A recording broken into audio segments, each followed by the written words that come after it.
has prevailed. Yeah. Voluntary licenses have been given, I think, to about 7 pharmaceutical companies. So is your plan then to buy some of these generic versions of lenacapavir and distribute them? Of course. We are fighting HIV/AIDS through generics.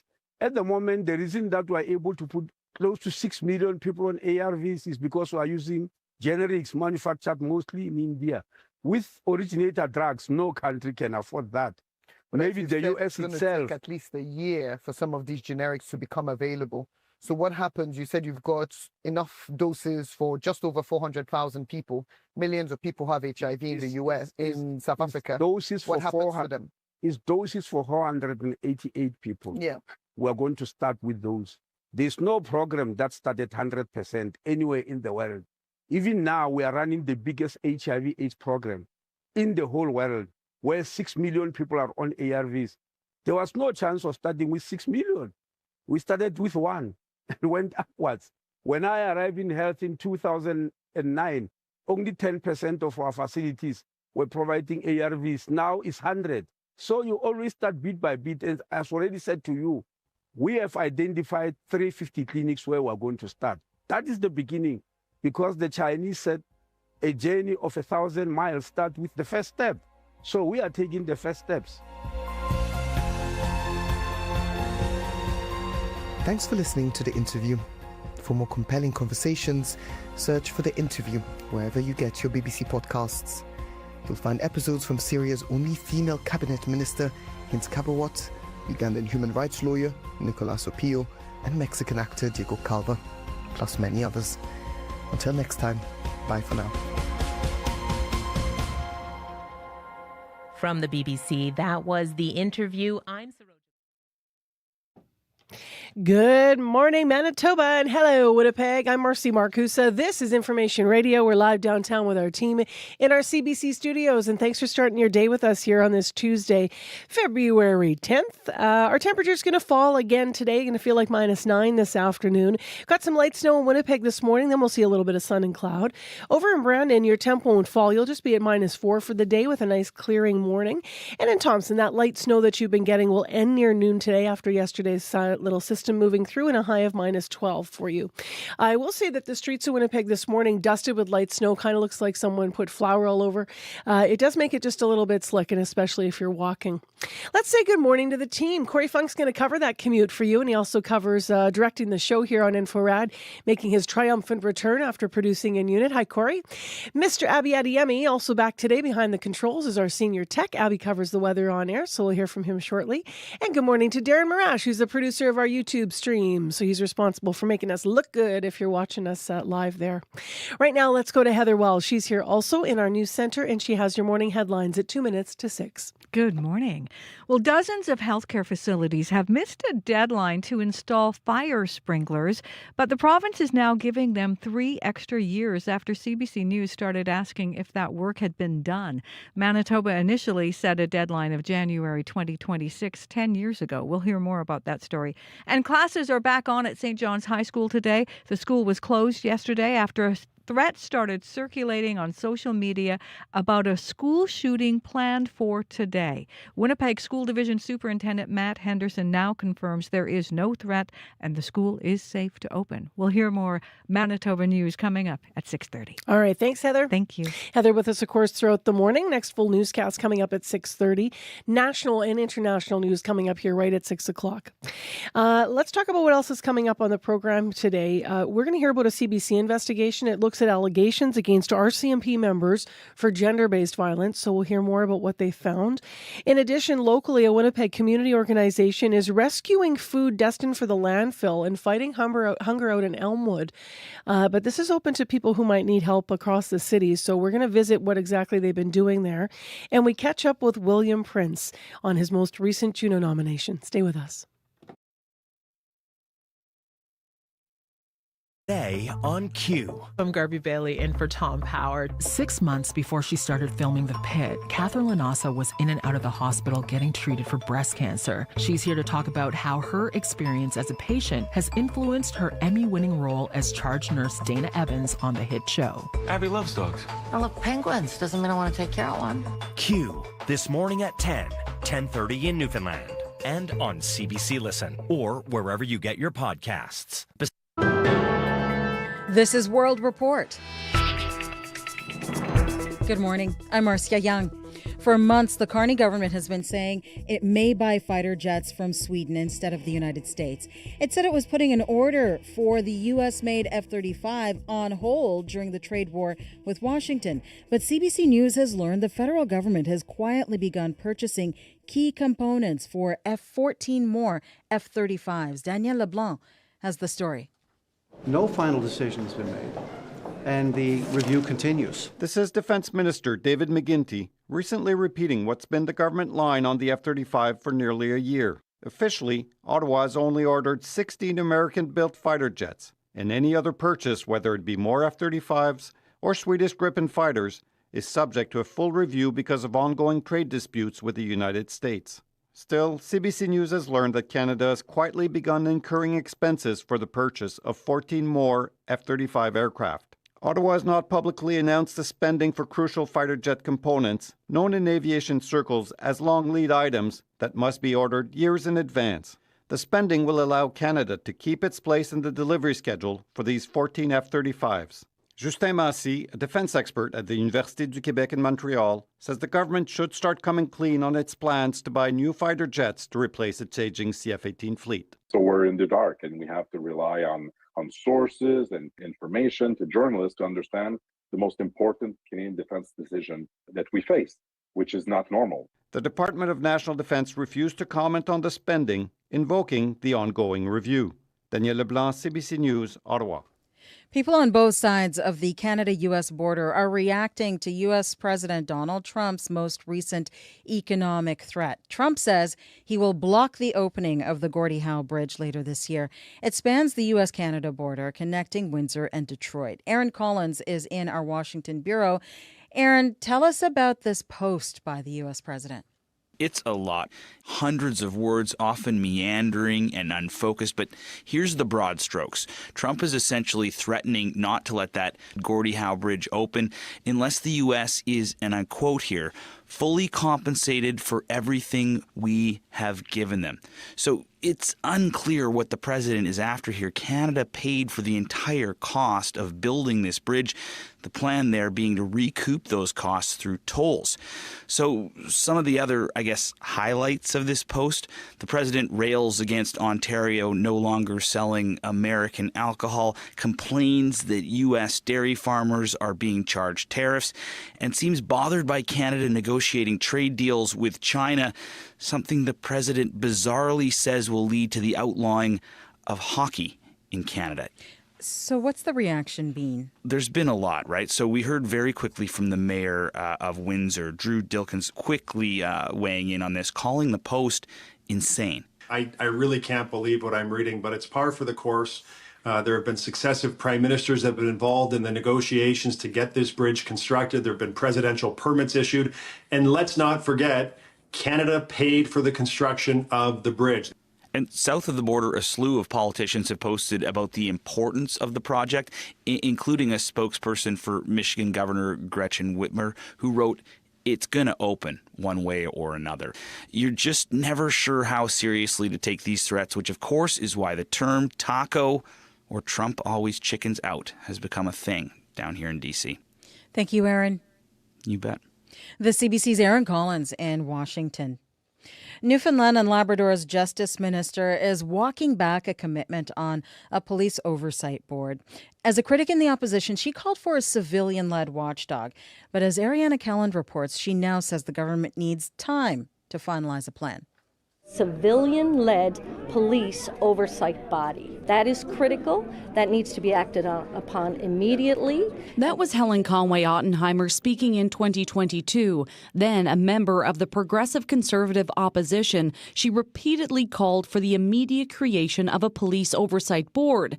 Now she's the Justice Minister, and the tone has changed. At this point, I think it's premature to say I'm making any firm commitments on anything. Conway-Ottenheimer says she hasn't wavered in her commitment to civilian oversight at some point, in some form.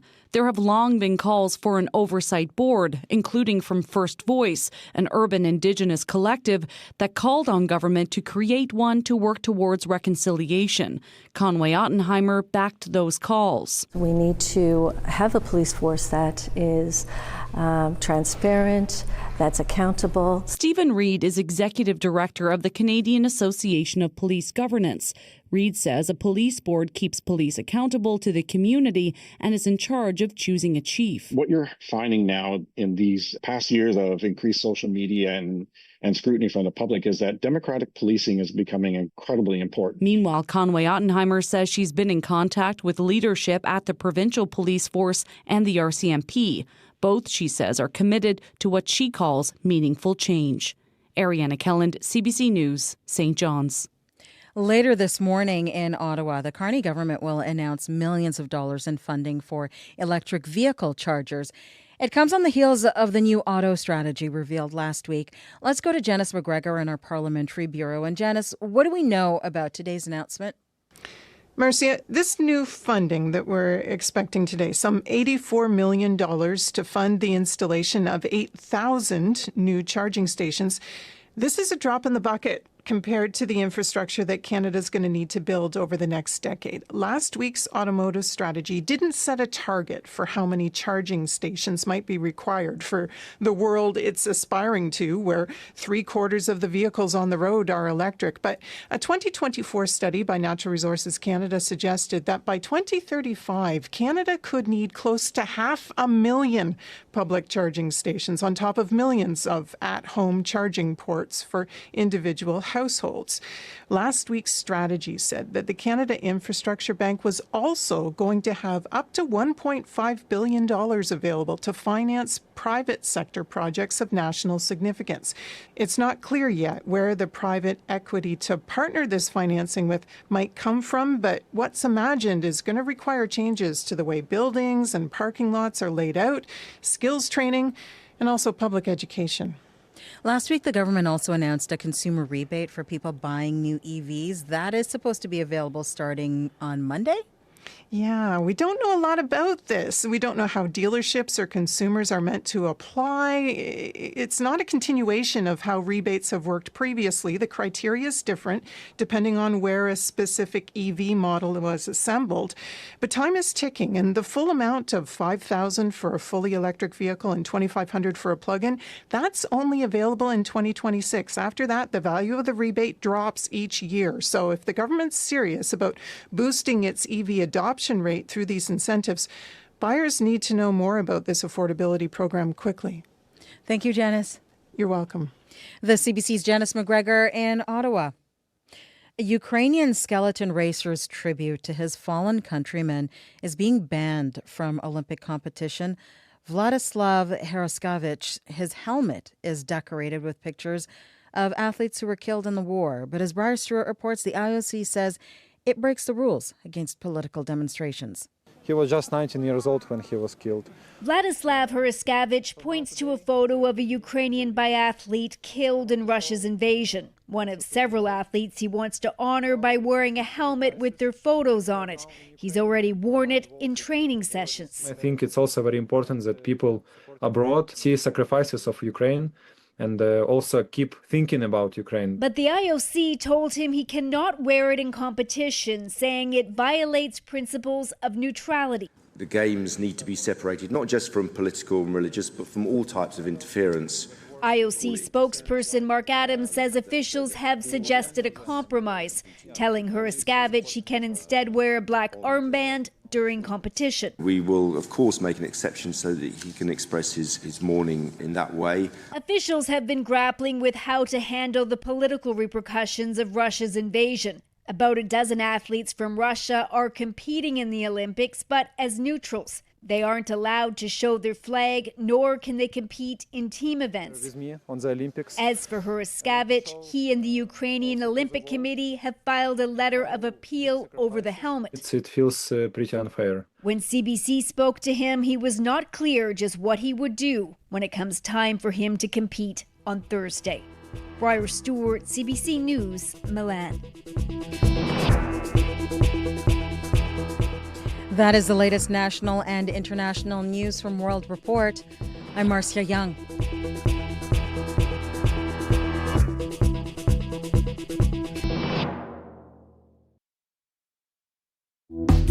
Good morning, everyone. Welcome to your Tuesday. It is lightly snowing outside in Winnipeg, a dusting on the streets, making it a touch slick. It's -8 in the city. I'm Marcy Marcusa, as mentioned, with our team at Information Radio. Thanks for being with all of us this morning. More of the forecast in a moment. This hour on the show, we are going to be talking about an RCMP investigation, one that's been covered in the national news, but we have a full report on what is going on with allegations against RCMP members for gender-based violence. So we'll get all the data and we'll find out more about how it was examined by CBC. So stay tuned. In addition, this hour, we'll hear how a local travel agent in Winnipeg is helping clients as major Canadian airlines wind down flights to Cuba amid travel advisories and jet fuel shortages in the country. So we'll have that for you. And then we have Ottawa Report with Ryan Tumulty. He's going to talk about what important legislation might expect to get through Parliament in the coming weeks.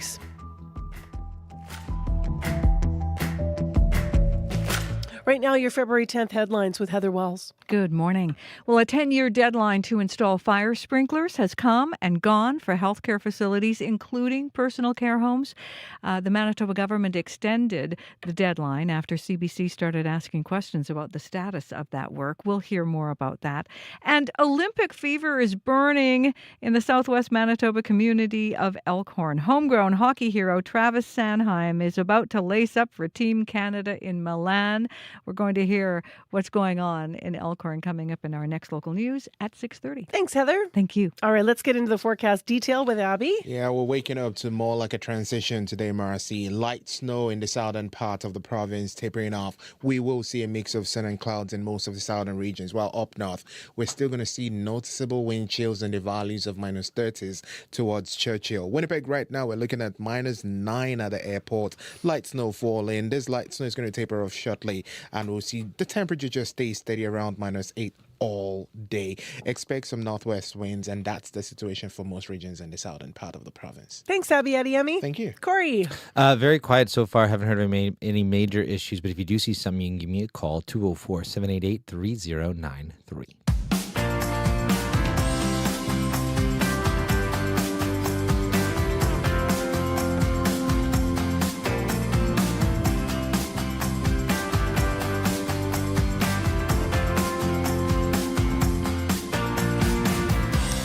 Well, as I alluded to, Air Transat announcing yesterday it will join Air Canada and WestJet to cancel flights to Cuba, planning to bring those currently, though, traveling in Cuba back to Canada. Also, as all of this coming, as Cuba's major airport warns it will run out of jet fuel. Cuba has historically relied on Venezuela for the fuel, but it hasn't received any since the U.S. blocked Venezuela's exports mid-December. Cindy Gaudette is here, travel agent in Winnipeg and COO over at fairconnect.com. She spoke to CBC's Susan Magus and says, while this is a major travel disruption, travel to Cuba has actually been on the decline for some time. Cuba is very low this year, period, because of the past history that's been going on the last couple of years between outages and water shortages and food shortages. So the decline has happened already the last couple of years. People love going to Cuba. Beaches are beautiful. The people are beautiful. It's been declining the last 2 or 3 years with people going. So that's, do we do a lot of Cuba? Not as much as we used to, but we still have people that would love to go to the island, support the people, because there's so much history there too. So, that's how we've seen Cuba happen in the last 2 or 3 years. So there's been some change today in what's happening. There is change today. Yeah, there is change. Air Canada has halted outbound flights, so now they're just going to get people back. This is still such a new situation. When it comes to what clients are going to be, I don't like to use the word entitled, but just being taken care of from their vacation, or let's talk about the future. Now, Sunwing and WestJet have now, they have merged, when it comes to their flight times and their hotels, and that was part of the deal going on. But what they put out today, anybody traveling between now and 25th of February until they can, see what kind of situation they're going to be in, are canceling. They're given the option to rebook something or cancel and have a future travel credit to use in the future. So that's just very fluent as of the last hour. Okay.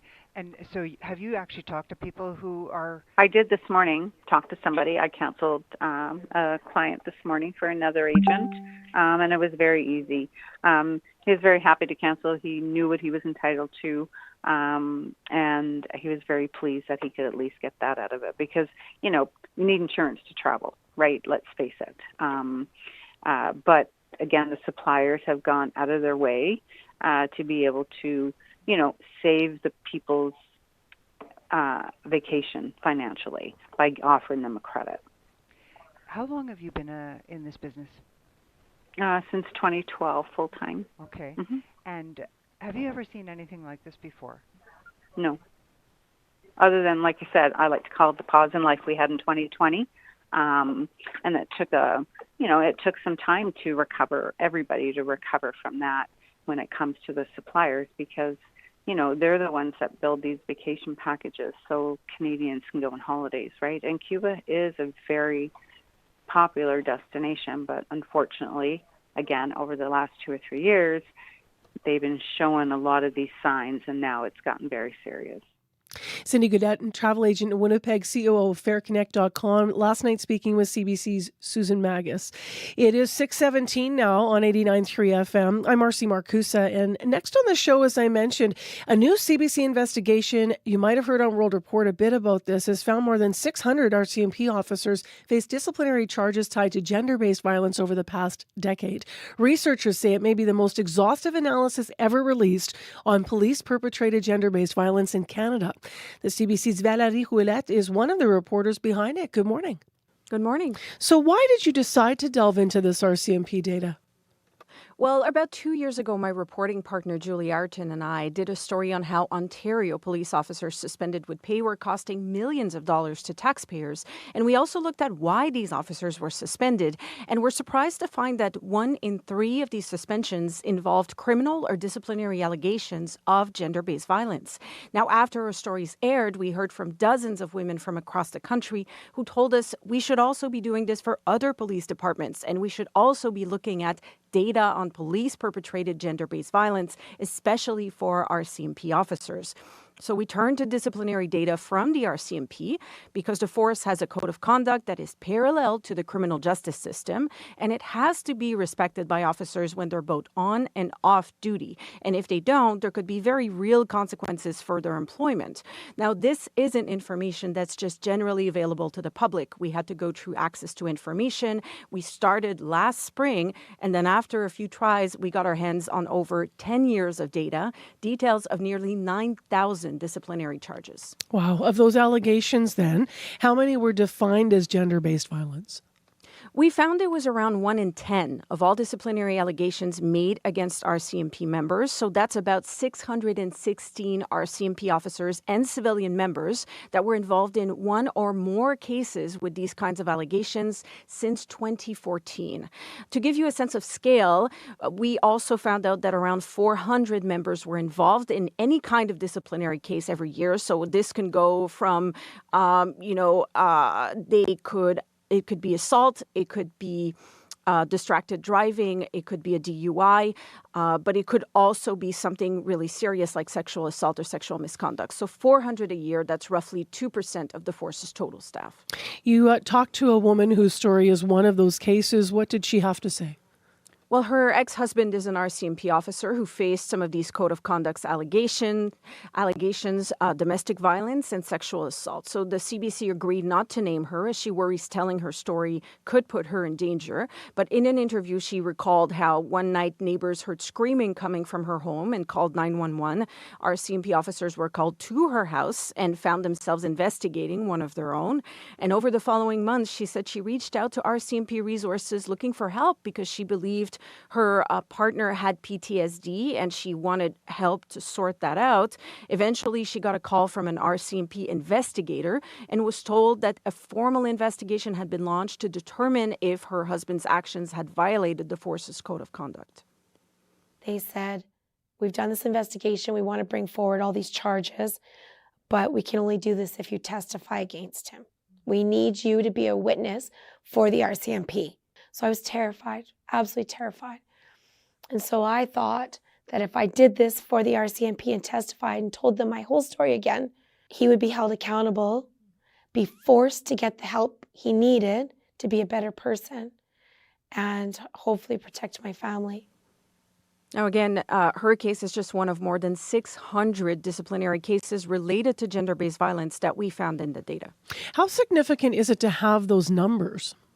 Well, there's three big reasons that makes this analysis special. The first one is that, to our knowledge, this kind of analysis has never been shared with the public or done by the RCMP. We also found out that researchers are struggling to get any kind of data on police-perpetrated gender-based violence in Canada. Really often, they have to rely on American statistics. So having these numbers is really groundbreaking. And then it is like in the criminal justice system, gender-based violence allegations are systemically underreported. So just having any kind of number is helpful. That's what Professor Danielle McNabb, who studies police oversight at Brock University, told us. What we know about sexual and gender-based violence is that it's sort of like an iceberg, right? The cases that actually make it to the attention, to the desk of the RCMP, that is just the tip of the iceberg, right? But below the surface are the hundreds and thousands of acts of sexual violence, acts of gender-based violence that will never actually be reported in the first place. So in the cases where the allegations then were proven, what happened to the RCMP officers? So this data set I was telling you, it's really exhaustive. We don't only see what allegations are being made against members, but we can also see what happened to them. Were they proven or not proven? And then we found that there's a third case that happens a lot, which is called a loss of jurisdiction. And so the RCMP told us that those are cases that are dropped because a member who's being investigated chooses to resign or retire before the case is closed. So there is no resolution, no disciplinary sanctions applied. We never find out if these allegations were true or not. Around 1 in 3 cases involving gender-based violence ends like this, and it's more often than for any other type of allegation. When we look at cases that did go forward, a lot of them were not proven. They're proven less often than other types of cases, and researchers tell us that lines up with what happens to gender-based violence allegations in the criminal justice system as well. The one thing we found that was a surprise is that for cases that are proven, they more often led to serious disciplinary measures. So that could mean anything from a transfer to another division to a demotion. What do the RCMP then say about these numbers? Well, we shared our findings with them and talked with the head of the RCMP, Commissioner Mike Duhem. He told us that transparency is a priority. I'm very excited about our new code of conduct that came in 2024. Every member should be aware of our code of conduct and what's expected. We are held at a high standard, not only when we're working, but when we're not working as well. And as far as gender-based violence, it's zero tolerance for us. I don't pretend that we have something that's perfect, but we have something that's far better than what it was. Before you go this morning, the case that you were mentioning, what happened in that case? Well, the domestic violence and sexual assault allegations, they were not proven. And this person's ex-husband remains an officer today. But she told us it was still important for her to testify and to speak with us because the RCMP has done a lot to raise public awareness around sexual harassment in the workplace. But she says we also need to talk about the impact of this kind of behavior on spouses and on families. All right. Thank you very much for being with us this morning. Thank you. That is Valérie Roulette. She's a senior investigative reporter in Toronto.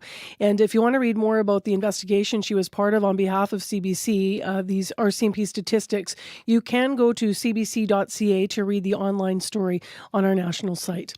There is light snow falling where we live here in Winnipeg this morning, and across Manitoba, not too bad. It's -8 in Winnipeg, also in Brandon, -8 with cloud cover. Light snow in Thompson after a heavier system yesterday, and it's -15. Winnipeg today, our temperature will fall, though, to -9 this afternoon. Your morning commute should be pretty good, if not a little slippery, just because of that dusting of snow. But 788-3093 if you want to reach Corey on the commute line and let us know what is going on. Still ahead on Information Radio, we have business news. So we'll check in with Crystalie Ramlichan for the latest data on stories that are moving today in the world of business. Also, we're going to play some music from Boy Golden, which is going to tie together with something we have on next hour, because Boy Golden's going to be playing with William Prince. And we have William Prince on the show. William Prince nominated again for Juno, so we have a big feature interview coming up with him that you're going to hear in hour 2 of Information Radio. But right now, it is time on CBC for your Olympic update.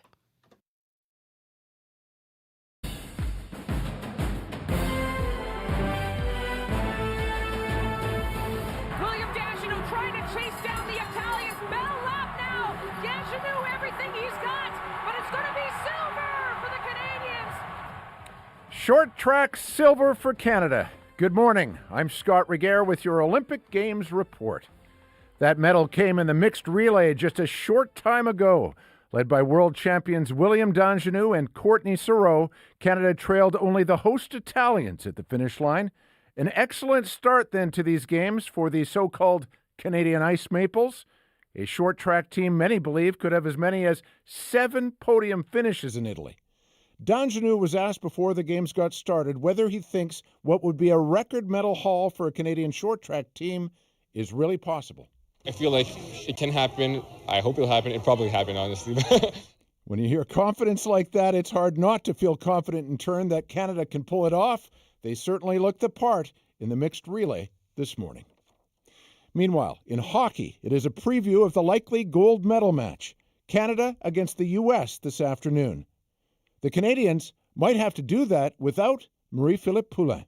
Poulin, checked by Kaltenkova. It's going to be a penalty against Christina Kaltenkova. Well, and this is not a good look. Poulin does not typically stay down, and she looks like she's laboring.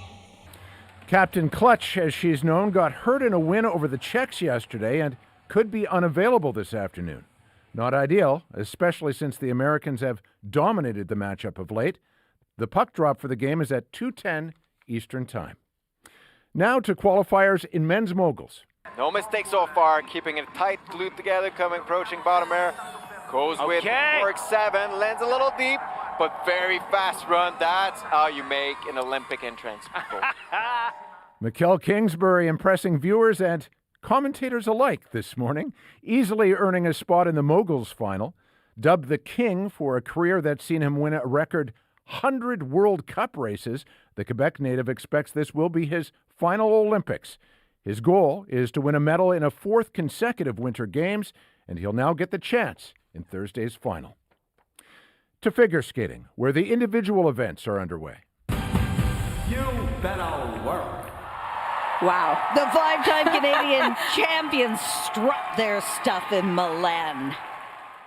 Ice dancers Piper Gillies and Paul Poirier sit in 3rd position after the rhythm dance portion of the program and have qualified for the free dance. That'll go on Wednesday. Today, the men's singles get underway. Canada's Stephen Gogolev will be among the competitors.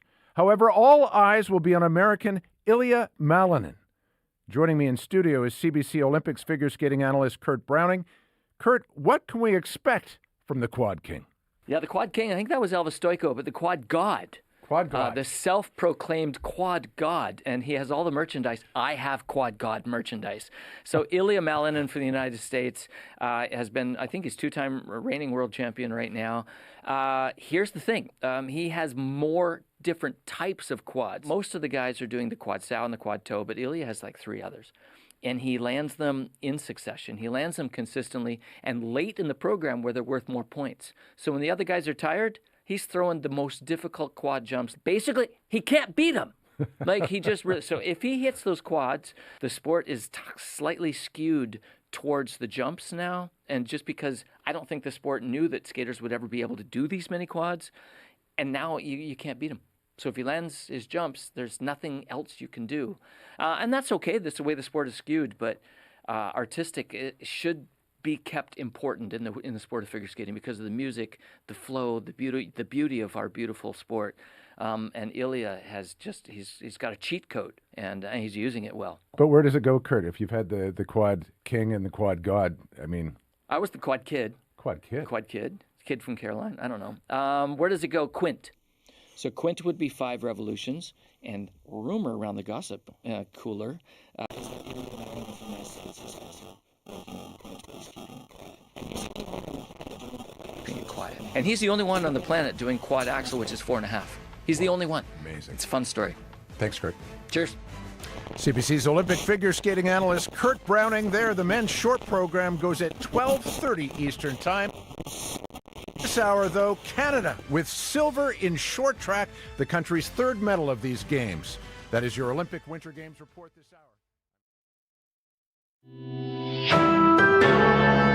This is CBC News. Good morning. I'm Heather Wells in Winnipeg at 6:30. Still some light snow falling. It's -8 right now. That light snow ending this morning. Then a mix of sun and clouds. It's getting windy again. Northwest 30 gusting to 50. Our temperature falls to -9. A 10-year deadline to install fire sprinklers has come and gone for healthcare facilities, including personal care homes. As CBC's Josh Crabb reports, the Manitoba government extended the deadline after CBC News started asking questions about the status of the work. Fred Douglas Lodge is a personal care home on Burroughs Avenue, one of 77 healthcare facilities in Manitoba that missed a January 1st deadline to install fire sprinklers. They had 10 years to do it. CEO Greg Reed says the delay is because of the pandemic and cost overruns. Everybody would have preferred that this was done more quickly. The Manitoba government changed the fire code late last week to extend the deadline by 3 years after CBC started asking if the work was done. This is something that should have been done years ago. Health Minister Uzoma Asaguera says care homes, hospitals, and health centers that don't have a full sprinkler system will now have until the end of 2028. National Seniors Advocate Laura Tamblin-Watts at CanAge says the upgrades should have been finished sooner. It's an extraordinary problem. Reed says the province is paying for the upgrades and the care home has been working with Shared Health on putting in the sprinkler system. Josh Crabb, CBC News, Winnipeg. St. John's High School is open for classes again today. The North End School was closed as a precaution yesterday after a threat started circulating on social media about a school shooting planned for today. Winnipeg School Division Superintendent Matt Henderson says there is no threat. That confirmation coming last night. He says the school is safe to open. Henderson admits not everyone knew about yesterday's closure quickly, and he adds they will improve communication. It won't just be by email, but it'll be by SMS text. As we know, many parents just use text. And also in these tricky situations to be able to translate in as many languages as possible because we are the landing spot for newcomers. Henderson did not say when the new text notification system will be online. The public inquiry into Winnipeg Police Headquarters begins in earnest today with the first of 5 months of hearings into the $214 million city purchase and renovation project. The police HQ has already been the subject of 2 audits, an RCMP investigation, and civil lawsuits, including one finding a former top civil servant had received a bribe from the main contractor on the project. Heather Leonoff is legal counsel for the inquiry. One of the purposes of the inquiry is to bring public scrutiny to something that has been on the minds of the citizens of Winnipeg for multiple years. The facts are perhaps muddied after all these years. A pair of city employees are slated to testify today. Former Winnipeg Mayor Sam Cates is scheduled for Thursday. A Northern Manitoba First Nation has taken the federal government to court over a hydroelectric dam set up decades ago. Opaskwayak Cree Nation argues the Grand Rapids project has harmed their traditional ways of life. The dam was installed on the Saskatchewan River in 1964. Elder Edwin Jebb says after that his family could no longer trap or fish commercially. The damage that was caused by the dam, caused by the river, is something different. It caused the water probably to pollute, and we don't have the natural flooding that happens anymore, and it doesn't rejuvenate the marshes, and it doesn't rejuvenate the land and the animals and the fish like it used to. The First Nation is seeking a variety of damages from the Crown. The federal court trial is scheduled to continue for 4 weeks. Standing with Minneapolis through art. Dozens of people in Winnipeg drew, painted, made collages, and created art yesterday. The Minnesota capital continues to face an immigration crackdown by ICE agents. Winnipeg nonprofit Art City invited people to create art to send to Art Culture, a similar nonprofit in Minneapolis. Liz Greenbaum is Art Culture's executive director. She says eventually she wants to host a pop-up gallery featuring the artwork made in Winnipeg and donate the proceeds to families directly impacted by the actions of ICE. A lot of people are needing rent. They have situations where even if people are legal here, they're afraid to leave their homes, so they're not going to work. People that have been abducted who were the breadwinners. So families at home stuck with no income. Greenbaum says people in Minneapolis are determined to continue peaceful demonstrations against ICE. Well, Olympic fever has hit Elkhorn in southwest Manitoba. Hometown hero Travis Sanheim, who plays with the NHL's Philadelphia Flyers, is about to lace up with Team Canada in Italy. Sanheim's wife, siblings, and parents will all be in the stands in Milan as he hits the ice. His dad, Kent Sanheim, has seen Travis play in many international tournaments, but he says it never gets any easier. As a parent, you're always worried that he's going to do something or do something good, right? You're up, down, sideways, all over, right? And it's you did it when you were young, and you still did it whether he's an NHL player or when we go to Milan, we'll still do it. Travis Sanheim and Team Canada's first game is Thursday morning against Czechia. You can find the latest news updated throughout the day at cbc.ca/Manitoba. Speaking of games, I was watching that part of that women's game yesterday, Heather. And saw Marie-Philippe Poulin go down. Yeah, that's not good. It's not, because they kept talking about how tough she is and how much it takes for her to go down, right? That's the analysis we keep hearing. So you got to wonder, I really hope she comes out today against the States. Yeah, how bad is it? Yeah, and that's the big question. Will she play? Yeah. So we'll see. I will admit, have the greatest schedule for watching Olympics around the world, because that game, I think puck drop is like 1:10 our time. Yeah, this afternoon. So I'm like, woohoo, I'm off at 1. Benefits of an early morning job. Yeah, eh? Exactly. We get to watch these things, so we're pretty lucky that way.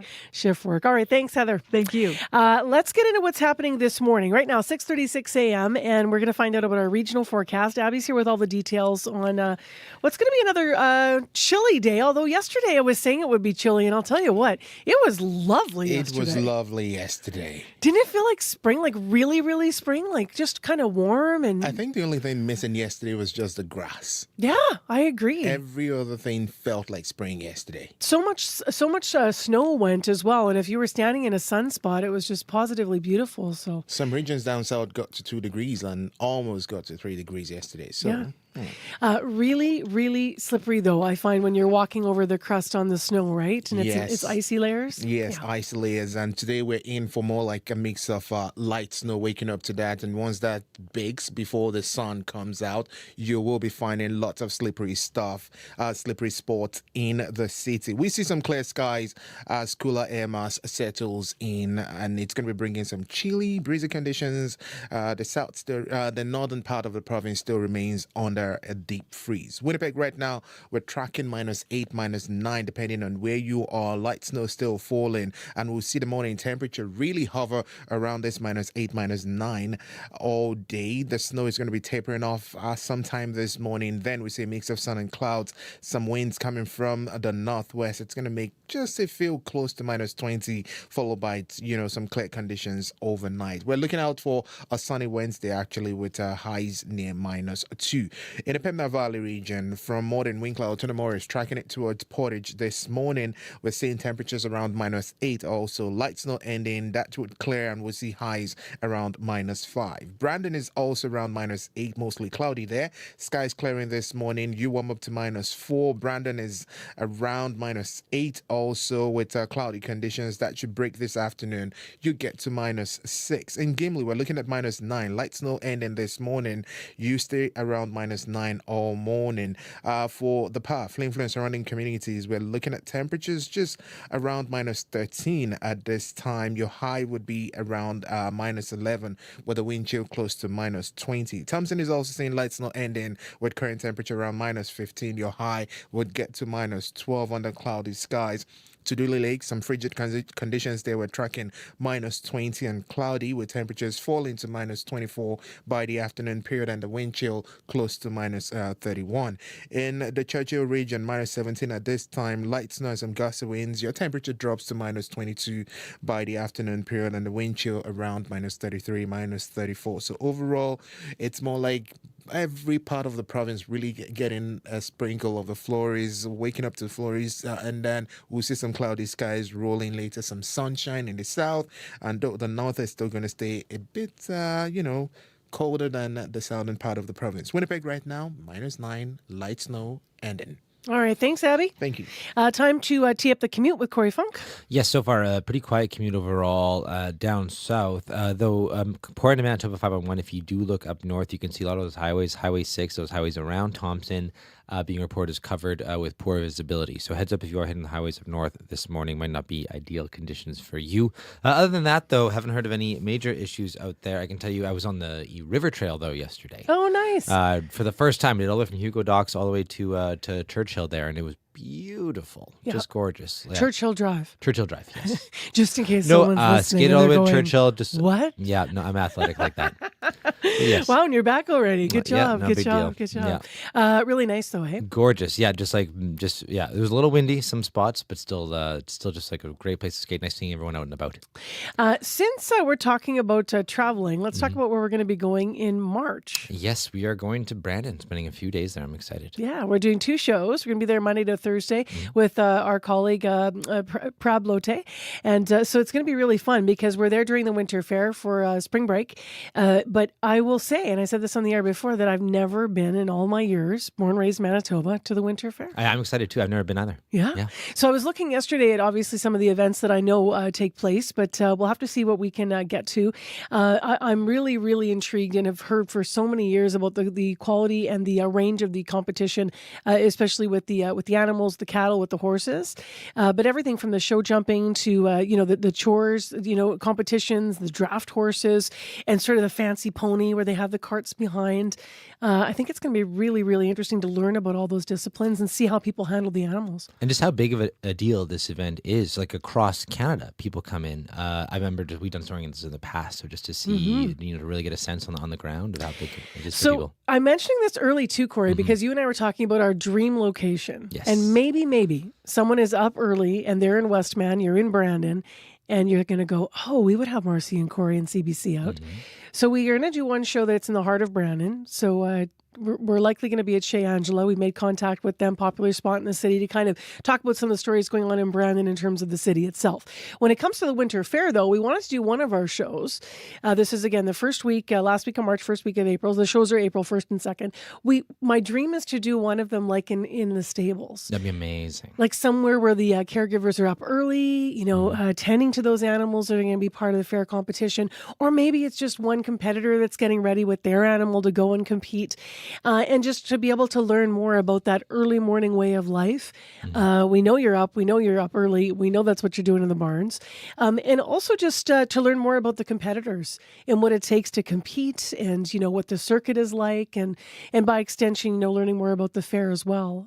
But if you're listening, get a hold of us. Yeah, so you can email us, radio893. That's radio893 at CBC.ca is probably the best place to reach out, or you can just call us as well. You can call us on our listener line, 204-788-3205, 204-788-3205. Yeah, give us your pitch. Yeah. Maybe it's your first time competing and you're like, you could come hang out with us the morning of our competition. So, and if you're okay with Marcy doing live from on top of a horse. That'll be Corey.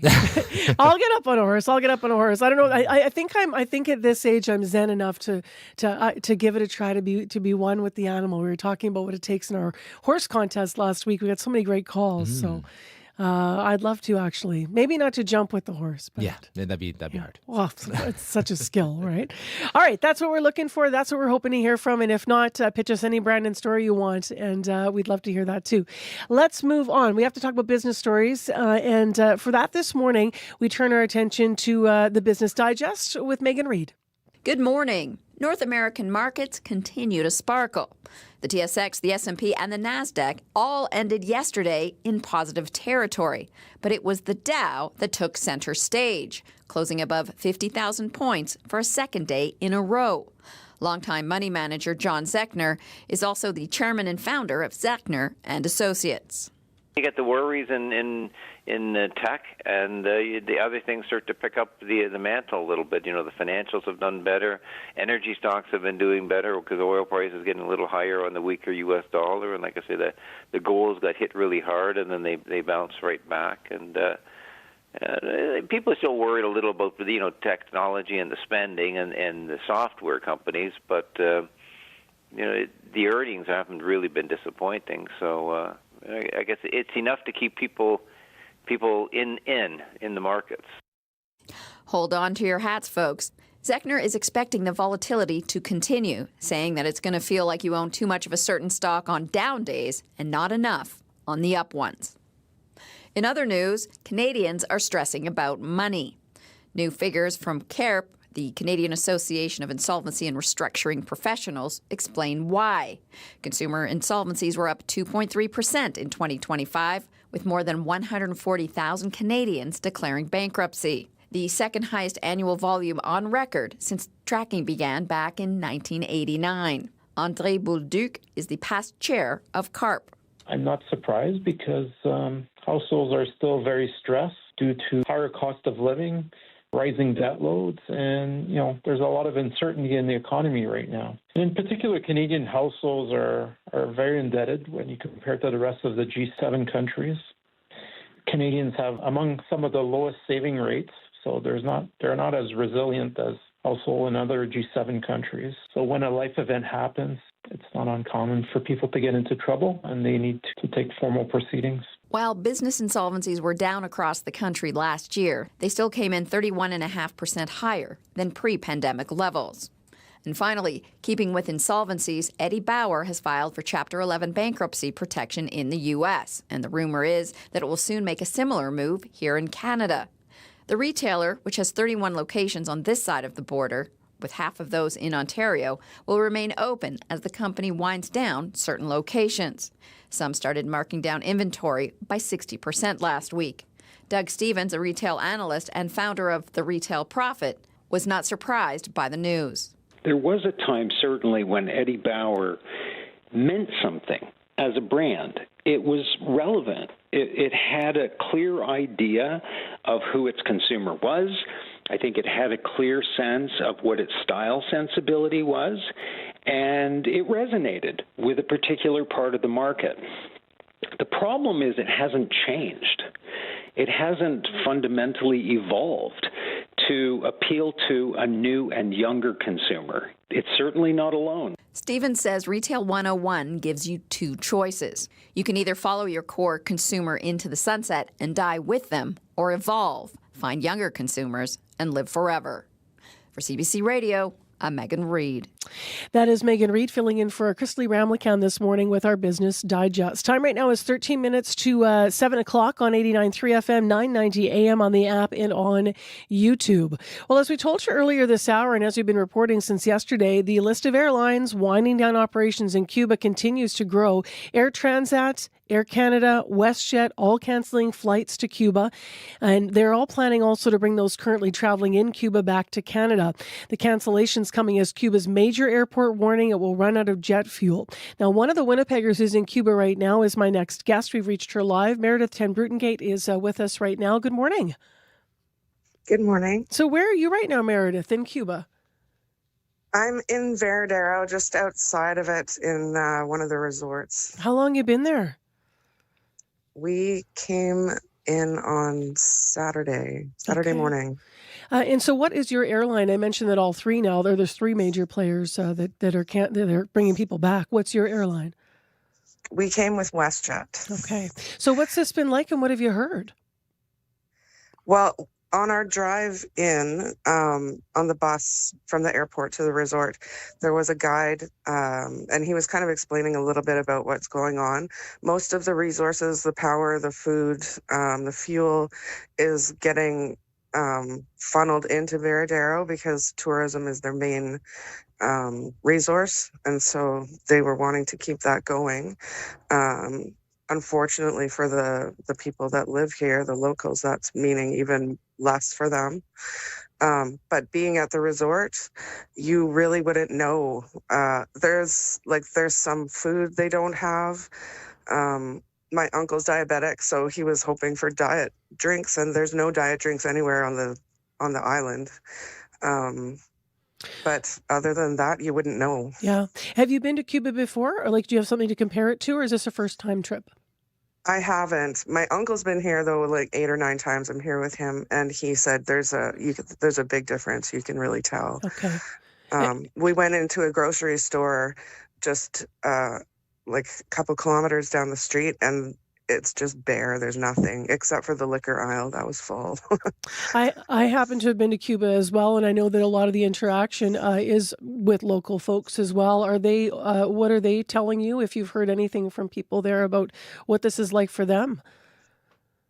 They really aren't saying a lot. Yeah. Even when we were going around in Veradero, in the taxis and that, they're not saying a lot. They're really trying to get as much money as they can from you.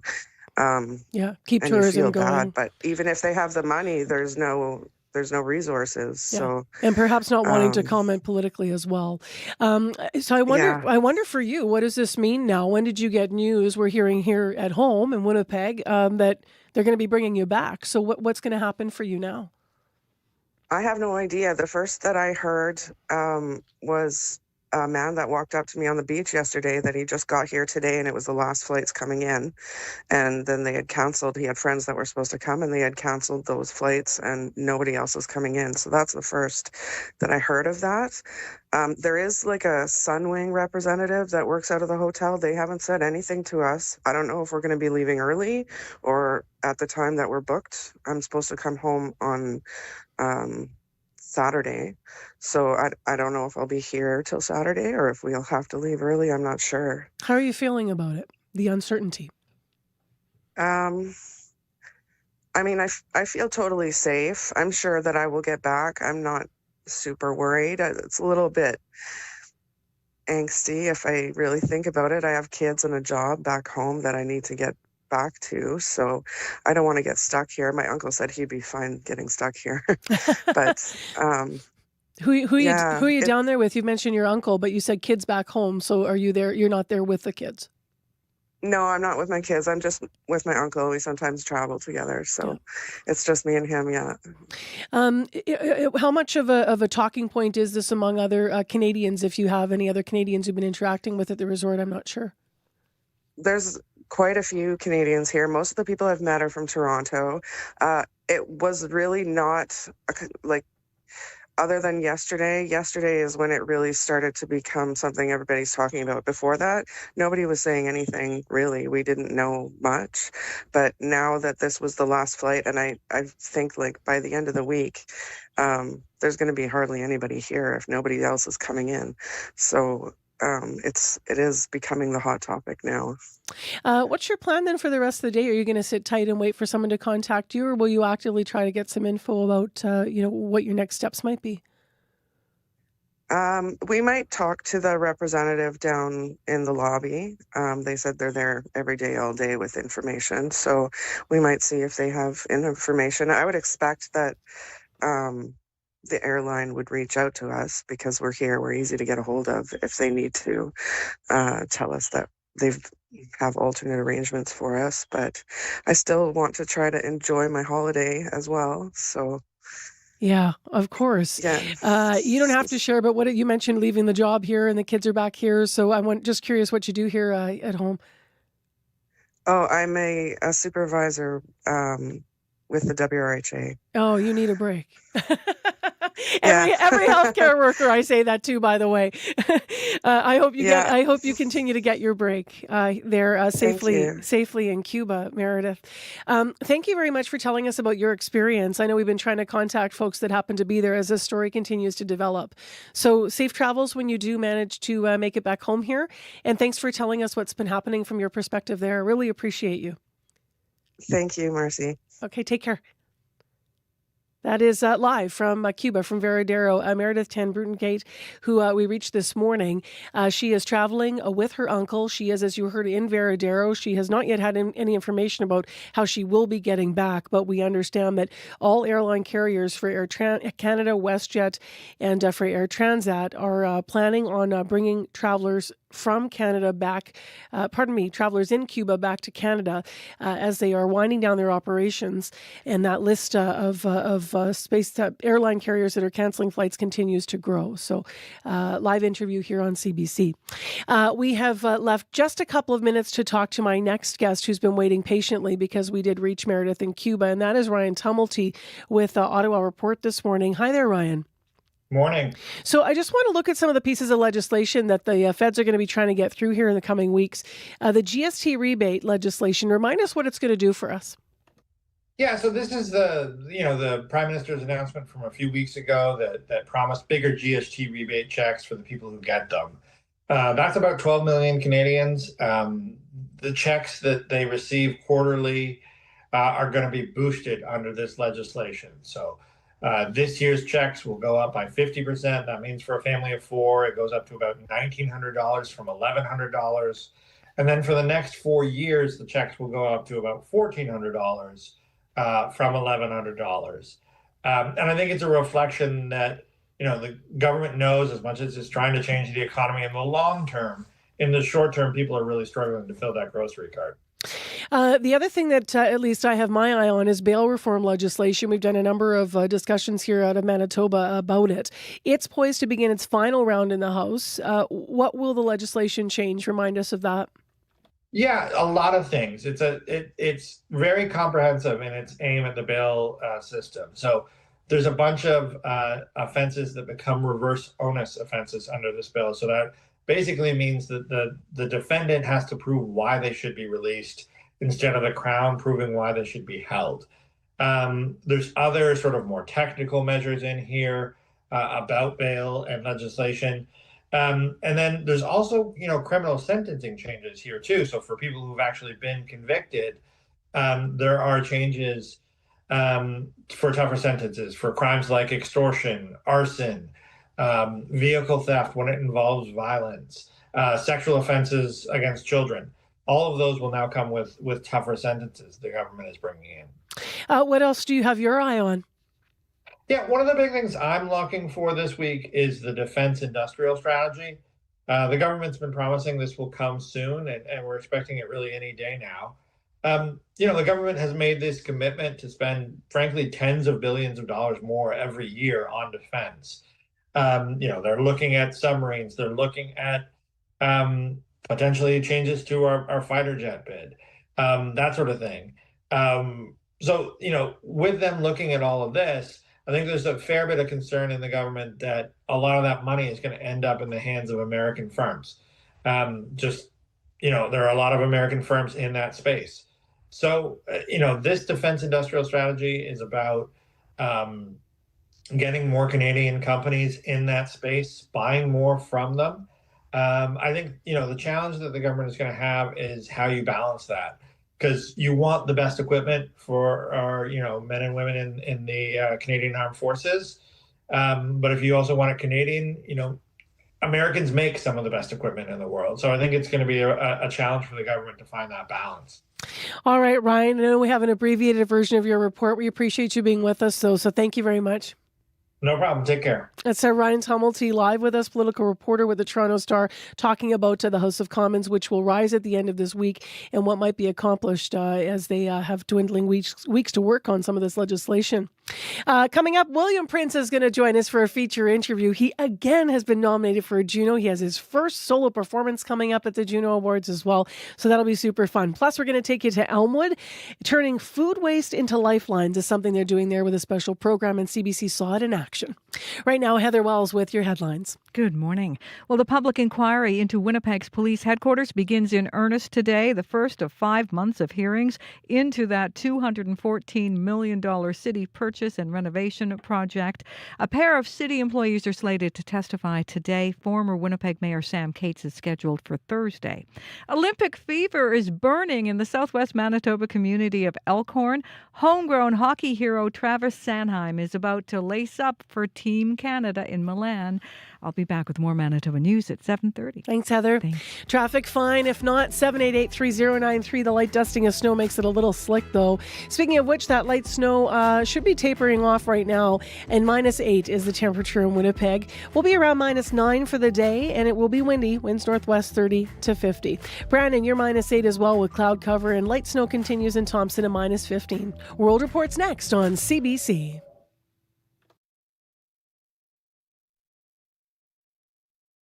I do realize this is outside of our jurisdiction, but I think it's important to advocate to the federal government. I'm Peter Armstrong. If you're feeling like headlights on cars are brighter and more blinding these days, you're right. Why one city councillor is calling for new rules to make the lamps less of a distraction. Coming up on The Current. The Current, this morning at 8:37, 9:07 in Newfoundland, and on the CBC Listen app.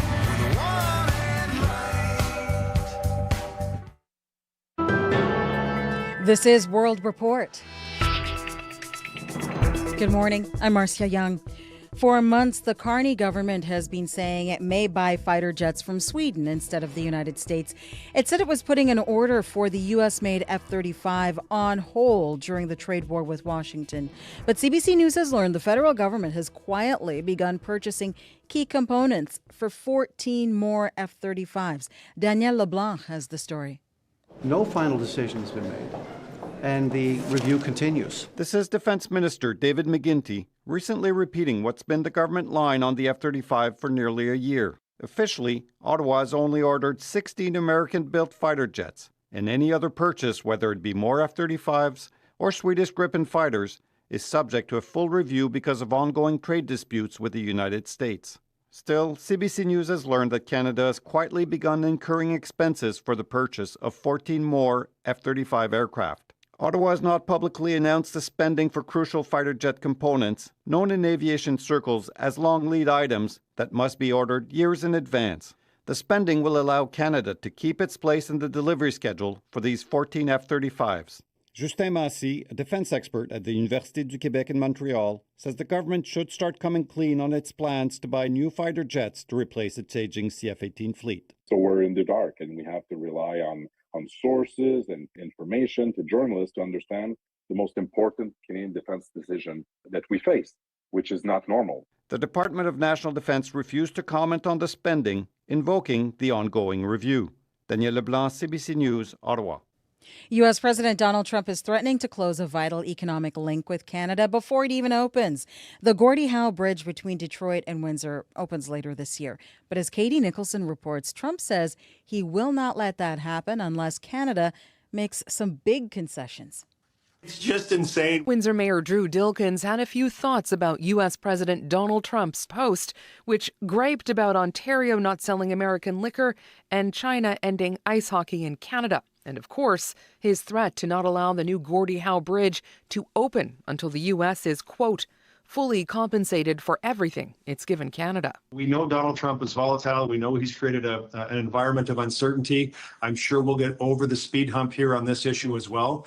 It's one of the frustrations we have to deal with. And, you know, the faster we can get to the midterms and hopefully see a change, the better for all of us. The bridge was built by Canadian and American teams, and its $6.4 billion price tag was fully paid by the Canadian government. Necessary, the argument went, to keep trade and traffic moving between Windsor and Detroit.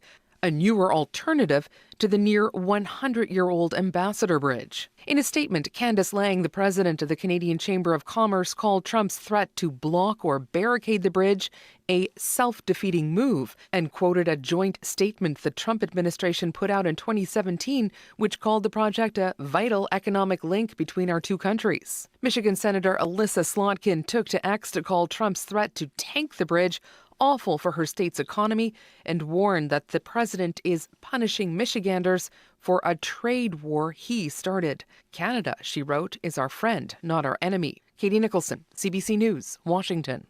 Air Transat is the latest Canadian airline announcing it's suspending flights to Cuba. Air Canada and WestJet are doing the same. The airlines say Cuba's shortage of aviation fuel makes it impossible to service the island. The Trump administration stopped oil shipments from Venezuela. The South American country was Cuba's main supplier. But there may be some relief on the way. 将一如既往向古方提供力所能及的支持和帮助。 A spokesman for China's foreign ministry says Beijing stands with Cuba in opposing foreign interference. He says China will help Cuba to the best of its ability. It is unclear if that includes sending oil. The FBI says it has made another arrest connected to Ryan Wedding. Tommy Demarizzi is from Montreal, but was believed to be hiding in the Dominican Republic. He was arrested Monday at Newark International Airport in New Jersey. Demarizzi is wanted for multiple allegations of drug trafficking and conspiracy to commit murder. Ryan Wedding is the former Canadian Olympian who is accused of being a drug lord. He was arrested in Mexico last month. He's now in custody in the U.S.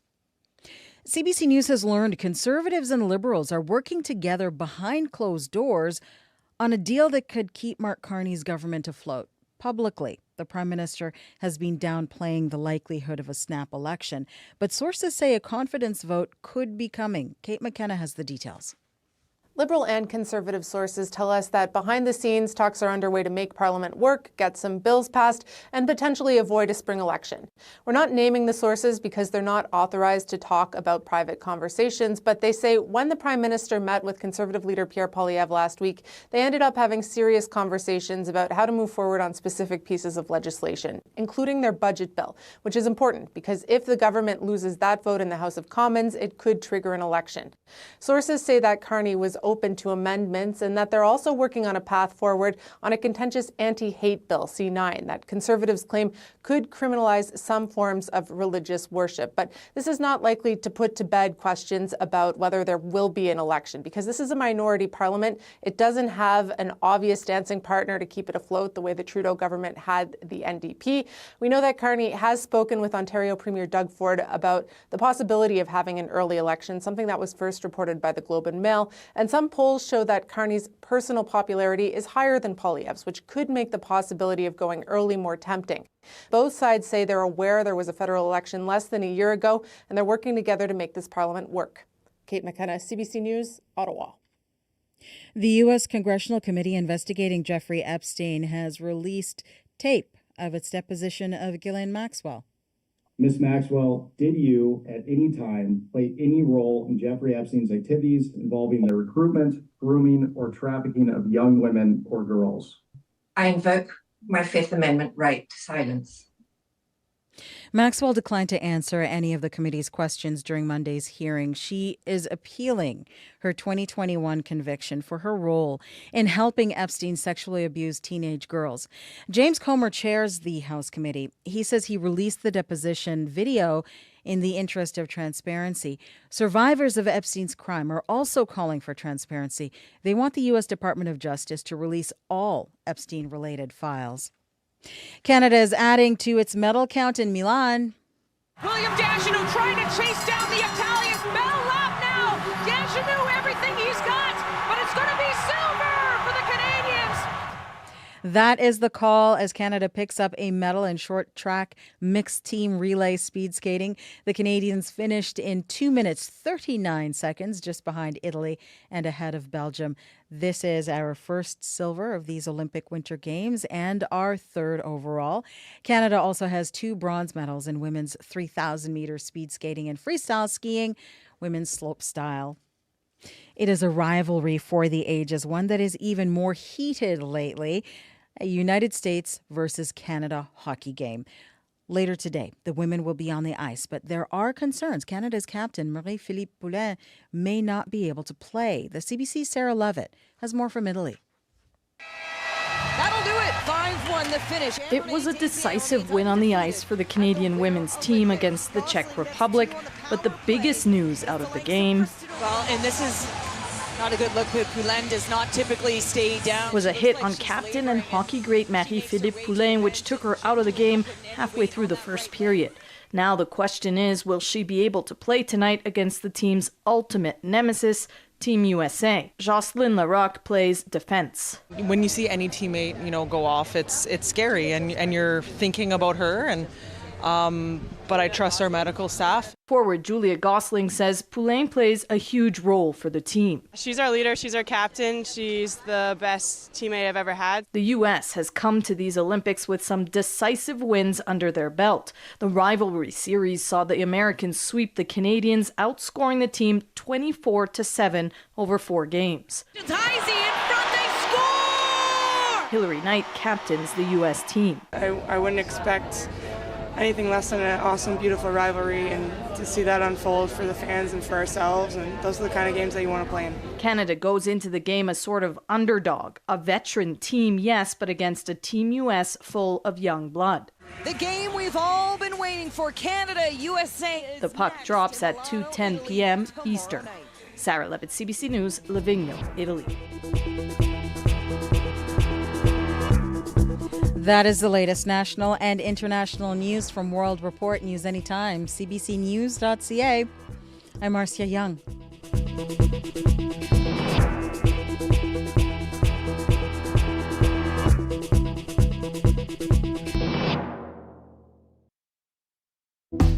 Good morning, everyone. I'm Marcy Marcusa. This is Information Radio live from downtown Winnipeg.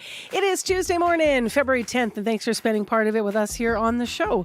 Light dusting of snow has, looks like it's just stopped falling here in Winnipeg. Stay tuned. We'll get you into another day, which is looking pretty good. Not quite as warm as yesterday. Coming up this half hour on the program, we're going to ask, what is the holdup? Dozens of Manitoba healthcare facilities still don't have fire safety sprinklers as required by the province. The deadline to have them in place was last month, January 2026. That's now been extended to 2028, so we're going to have more analysis of what's happened here. In addition, this hour, we have a feature interview with William Prince following his most recent Juno nomination for his album, Further from the Country. And in it, he's going to talk to us about the meaning of the Manitoba musicians who are on this album, the meaning of his upcoming solo performance, the first one he'll have at the upcoming Juno Awards, and of course some of the meaning of the music. So stay tuned as he talks about why he continues to hope to be a mentor as well, to mentor and inspiration to young musicians or budding musicians in Manitoba's north. Of course, William Prince from Winnipeg and from Peguis First Nation originally. Let's go to Heather Wells, who is here with our headlines. Good morning. Good morning. Well, a Winnipegger vacationing in Cuba says word that airlines are canceling flights has many Canadians watching and wondering what's going to happen next. We're going to hear from her. She is in Veradero, so we'll hear that coming up as well. A trial's underway in Winnipeg between the federal government and a Northern First Nation has to do with the Grand Rapids Hydro Dam set up on the Saskatchewan River way back in 1964. Opaskwayak Cree Nation argues that dam has harmed their traditional ways of life. We'll hear from an elder in our next local news coming up at 7:30. All right. Thank you, Heather. Thank you. Let's get to the weather now from Abby Adiyemi. Still tracking some light snow across some of the regions down south and at the airport this morning, while the north still bracing for some kind of a wind chill in the valleys of -30, though the southern part of the province will see the snow taper off this morning, leaving behind a mix of sun and clouds. In Winnipeg and the Red River Valley region, we're looking at temperatures around -9s. Most of the if you look at the map right now, you're going to see mainly -8s and -9 in the southern parts of the province, except for we're not going to see any -7. It's just going to be between -8 and -9. Light snow falling, that should taper off, and then we'll see a mix of sun and clouds. It's going to hover around that temperature all morning before we dip to -9 in the city. Expect some gusty northwest winds that should just make things a bit cooler, and then some cloudy conditions overnight. Though tomorrow we're going to see sunny conditions with a high around -2. Up north, it's more frigid there, and we will see temperatures close to -25 as you go further north of the province, looking at around Tuduli Lake this morning. But for Winnipeg, we're going to hold steady around -8, and most regions down south we're holding steady around -8 with the lights not tapering off. All right, thanks, Abby. Thank you. Corey Funk, how's the Tuesday commute? Yes, one issue to keep an eye out for: Century and St. Matthews. There's been a collision there, and that has all the traffic signals flashing red, according to the Winnipeg Traffic Management Center. So you want to treat that as a four-way stop, and apparently there are delays in all directions. That's Century and St. Matthews this morning. Other than that, though, haven't heard of any major issues, but if you do see something going on, if you're walking, biking, driving, you can give me a call on the CBC commuter line. That number, 204-788-3093.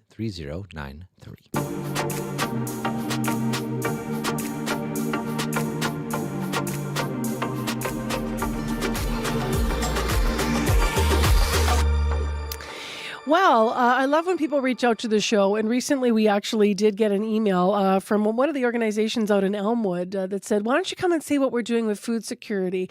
Really proud of a program that they have out there. Said they have hundreds of folks that line up to fill their bellies every week in Winnipeg. Perfectly good food is thrown out, and some families are going hungry meantime. Elmwood's Chalmers Neighborhood Renewal Corporation is, as I alluded to, trying to change that.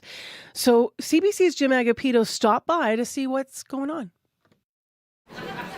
We usually expect up to 300 plus people. That's how you see that there's such a huge need for this food rescue program. My name is Lalani Villarba, and I'm the Executive Director of the Chalmers Neighborhood Renewal Corporation. What we have here is a ton of donations from the Community Helpers Unite. This is food and produce. Everything that we get that would have eventually ended up in the landfill is here, and we are preventing it from going into the landfill and creating greenhouse gases and methane and all of that. We just wanted to set out some rules. What we are asking is that you only take what your household needs. All right, we're ready to go, so let's go. Today we got 4 pallets, and each pallet is worth 1,000, 1,500 pounds. Barrier-free means there's no judgment. That means we don't care where you live, we don't care what your income is, we don't care what situation you're coming from. If you need food, you can take it.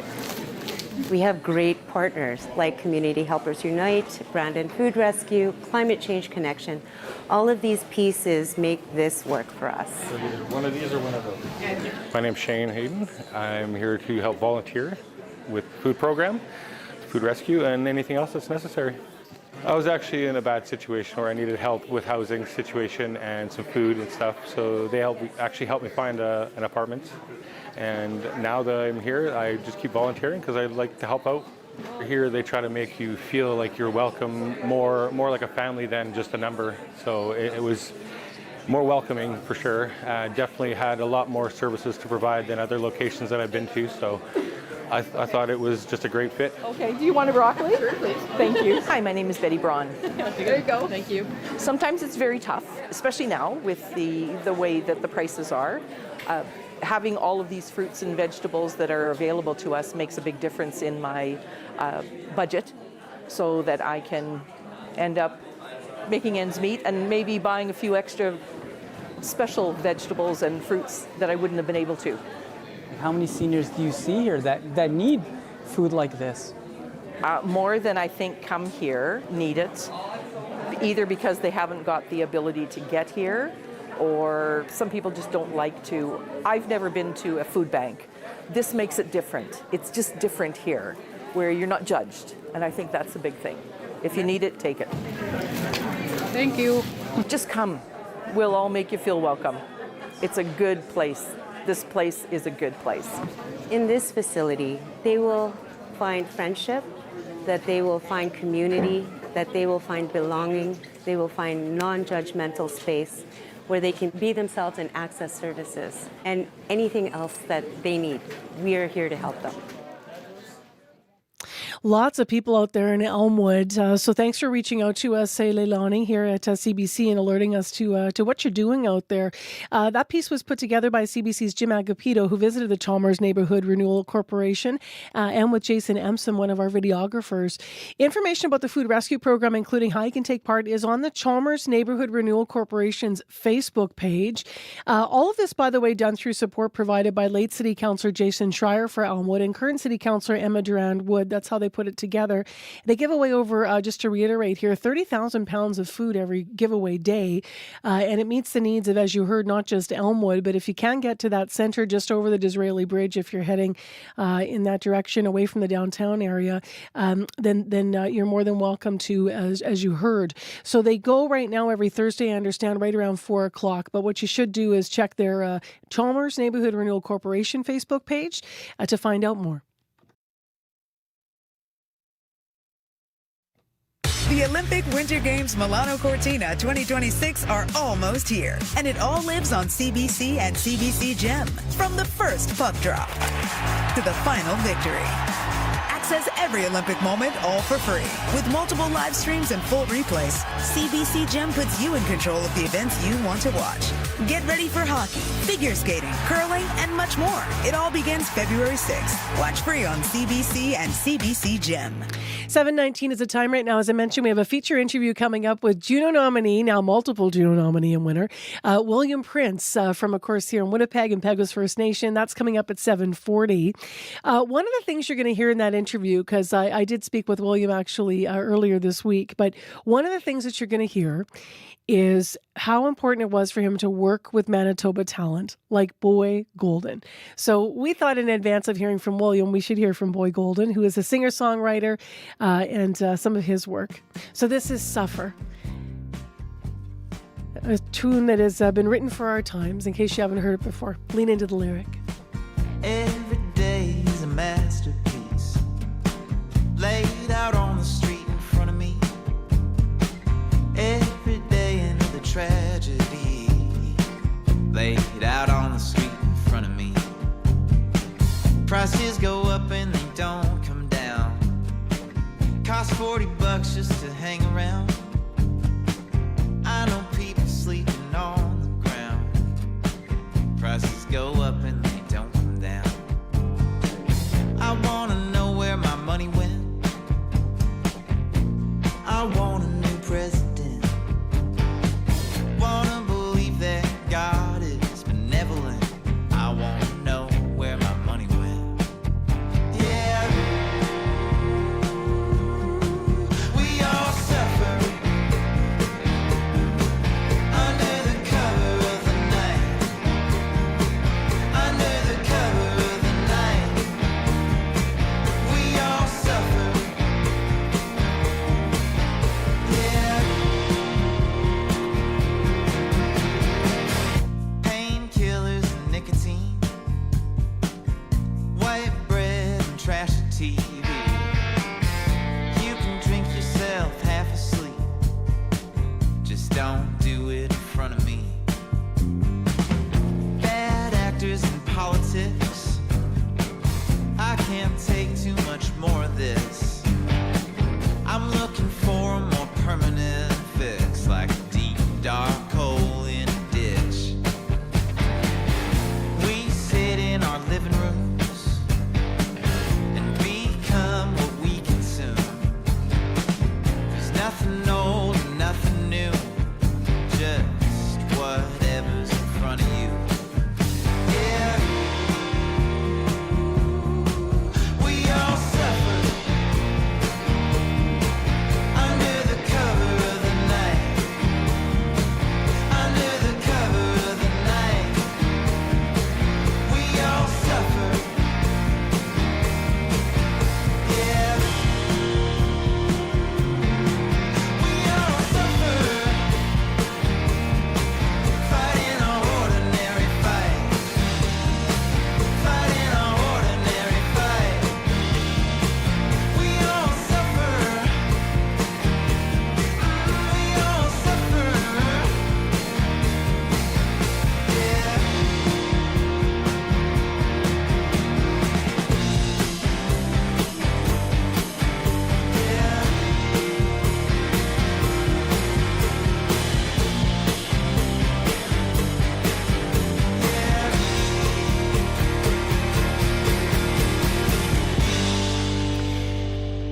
Liam Duncan, also known by his stage name Boy Golden, that is Suffer. And Boy Golden's opening for fellow Manitoban William Prince while he's on tour over the next few months. And then they're also going to be at the Centennial Concert Hall here in Winnipeg for the show on April 25th. As I've been mentioning, after 7:30, a feature interview with William Prince, who has also been nominated for a Juno once again for his album Further from the Country. In the next half hour as well. It was a delay back 10 years ago. That was too long to wait then. And it's too long to wait now. An advocate for seniors is questioning why some personal care homes in Manitoba still don't have functioning sprinkler systems. We're going to hear in a full interview from the CEO of one of those personal care homes. And we will hear more on this story coming up in your news at 7:30. So stay tuned for that. Right now, it is -8 in Winnipeg. Thanks for joining us for the Tuesday morning show, February 10th. I'm Marcy Marcusa with Abby Adeyemi and Corey Funk and Darren Marash. In Winnipeg right now, that light snow just continues to fall, though in the downtown it looks like it's pretty much stopped. It's adding a little bit of slick condition underfoot especially, so be careful there. Otherwise, on your morning commute, we do have a collision. It is means that Century and St. Matthews lights are flashing red in all four directions, and so treat it as a four-way stop.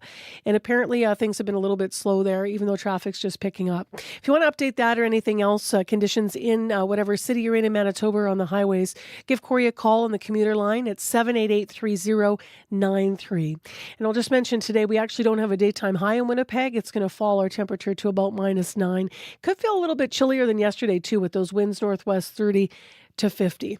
Well, all eyes are on Milano Cortina today and Olympic hockey. The women in action against the States, Team Canada, Team USA.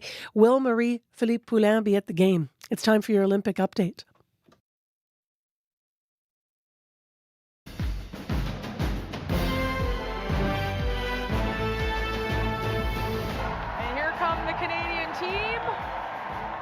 Silver medal position. The sound of Canada's short track speed skaters on the way to receive their silver medals this morning. Good morning. I'm Scott Regier with your Olympic Games report. Those medals were won by the country's mixed relay team.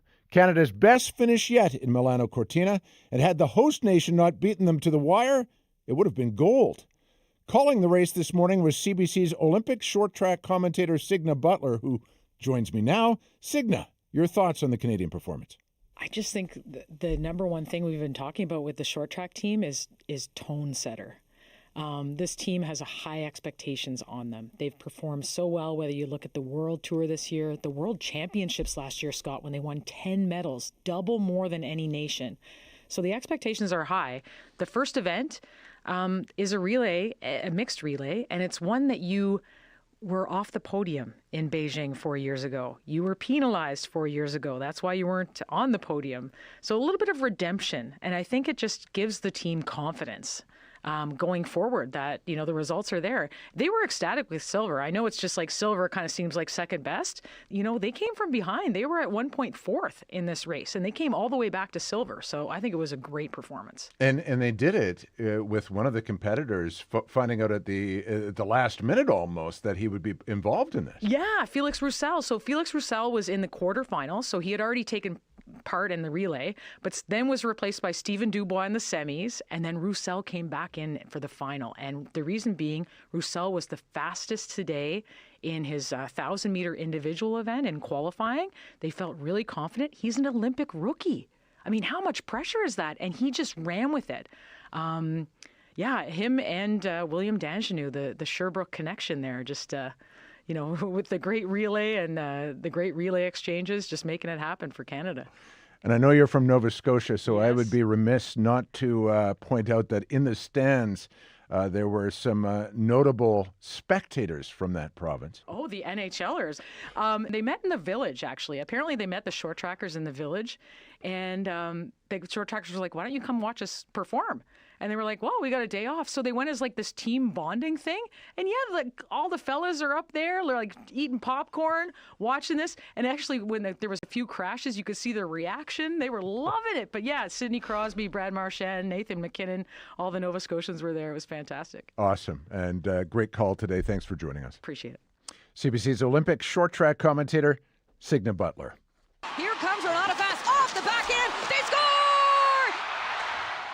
That's Canada scoring in a convincing hockey win yesterday over the Czechs. The competition will be a lot stiffer today. Marie-Philippe Poulin and company will take on their biggest rivals and gold medal challengers, the U.S. Actually, whether Philippe Poulin even plays this afternoon is a doubt, since she had to leave yesterday's game early with an undisclosed injury. Not ideal, especially since the Americans have dominated the matchup of late. Puck drop is at 2:10 Eastern Time. To figure skating, where the men's short program goes today at 12:30 Eastern.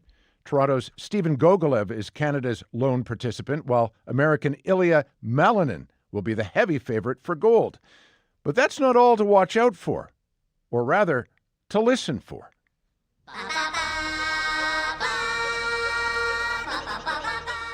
Spain's Thomas Guarino will be performing a Minions-themed short program. Outfitted in denim overalls and a bright yellow T-shirt made famous by the characters in that film, Guarino has performed the routine all season long. But these are the Olympics, and rules and regulations tend to ramp up a bit. And just days before the Milano Cortina Games were set to begin, Guarino was told he did not have clearance for his chosen music. An online outcry and some legal wrangling ensued, with the Spaniard just receiving permission. So, Minions, it will be.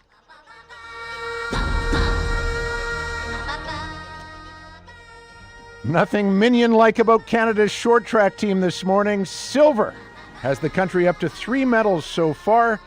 That is your Olympic Games report this hour. I'm Scott Riggett.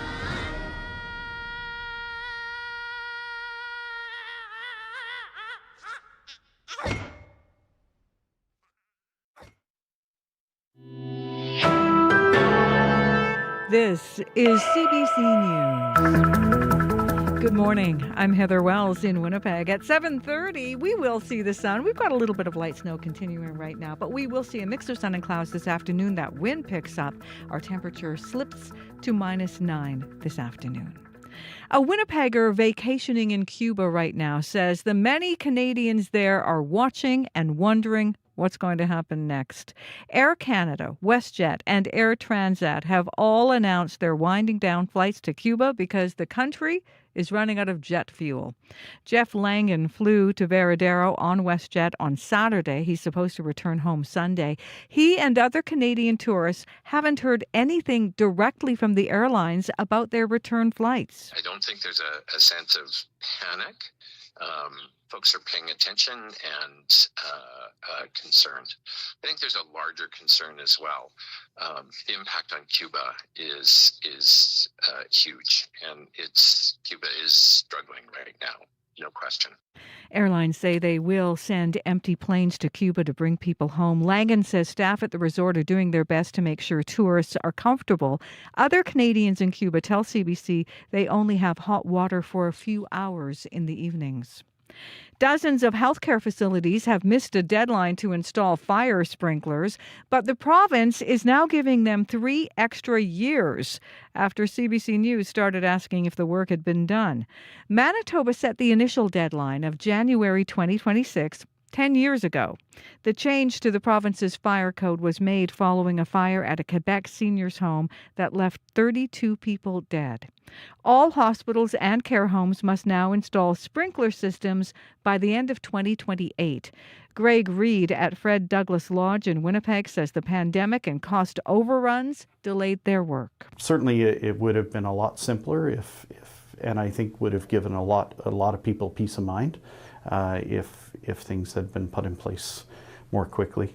Work to install a sprinkler system at the 136-bed long-term care home started 6 months ago. Reed says if everything goes to plan, it will take nearly 3 more years to finish. You can hear more on this story in the next half hour right here on Information Radio.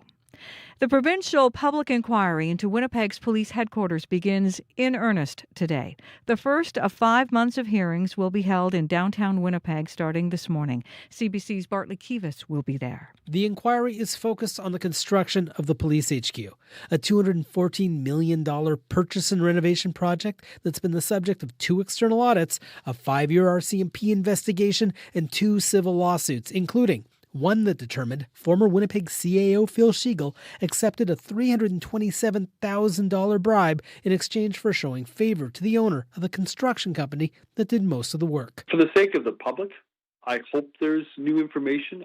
Winnipeg Mayor Scott Gillingham says he's looking to learn something from the testimony. Heather Leonoff, legal counsel for the inquiry, says one of its purposes is to remind Winnipeggers of events that date back well over a decade. The facts are perhaps muddied after all these years. One of those facts, as stated in court documents, is former Winnipeg Mayor Sam Cates received half the money paid to Shiegel. Cates is slated to testify Thursday. Shiegel is on the witness list next week. Bart Lekivas, CBC News, Winnipeg. Classes are back on at St. John's High School today. The school was closed yesterday after a threat started circulating on social media about a school shooting planned for today. Winnipeg School Division Superintendent Matt Henderson now confirms there is no threat and the school is safe to open. Henderson says if something happens in the future, notifying families will be more efficient than an email or a website post. A new text message system in a variety of languages is coming. I won't say if, but when our next tricky situation comes up, because there's always all sorts of things that happen, whether it's a water main break or a gas leak or something like that, where we have to make large communications, we'll be ready to go. Henderson suggests this will avoid situations like yesterday when not everyone saw the email and some students showed up for class. A trial is underway in Winnipeg between the federal government and a Northern Manitoba First Nation. It has to do with the Grand Rapids Hydro Dam set up on the Saskatchewan River in 1964. Opaskwayak Cree Nation argues that dam has harmed their traditional ways of life. Elder Edwin Jebb says flooding caused by the dam changed the landscape and his family's livelihood. There'd be less animals, there'd be less fish, so there's nobody commercial fishing anymore, and less trapping, and I haven't seen a muskrat, and I haven't trapped a muskrat in 20 years. I seen one muskrat 2 years ago, but those changes in the environment had an effect on us. The First Nation argues Canada breached its fiduciary duties and failed to accommodate the community's land use and treaty rights. The federal court trial is scheduled for 4 weeks.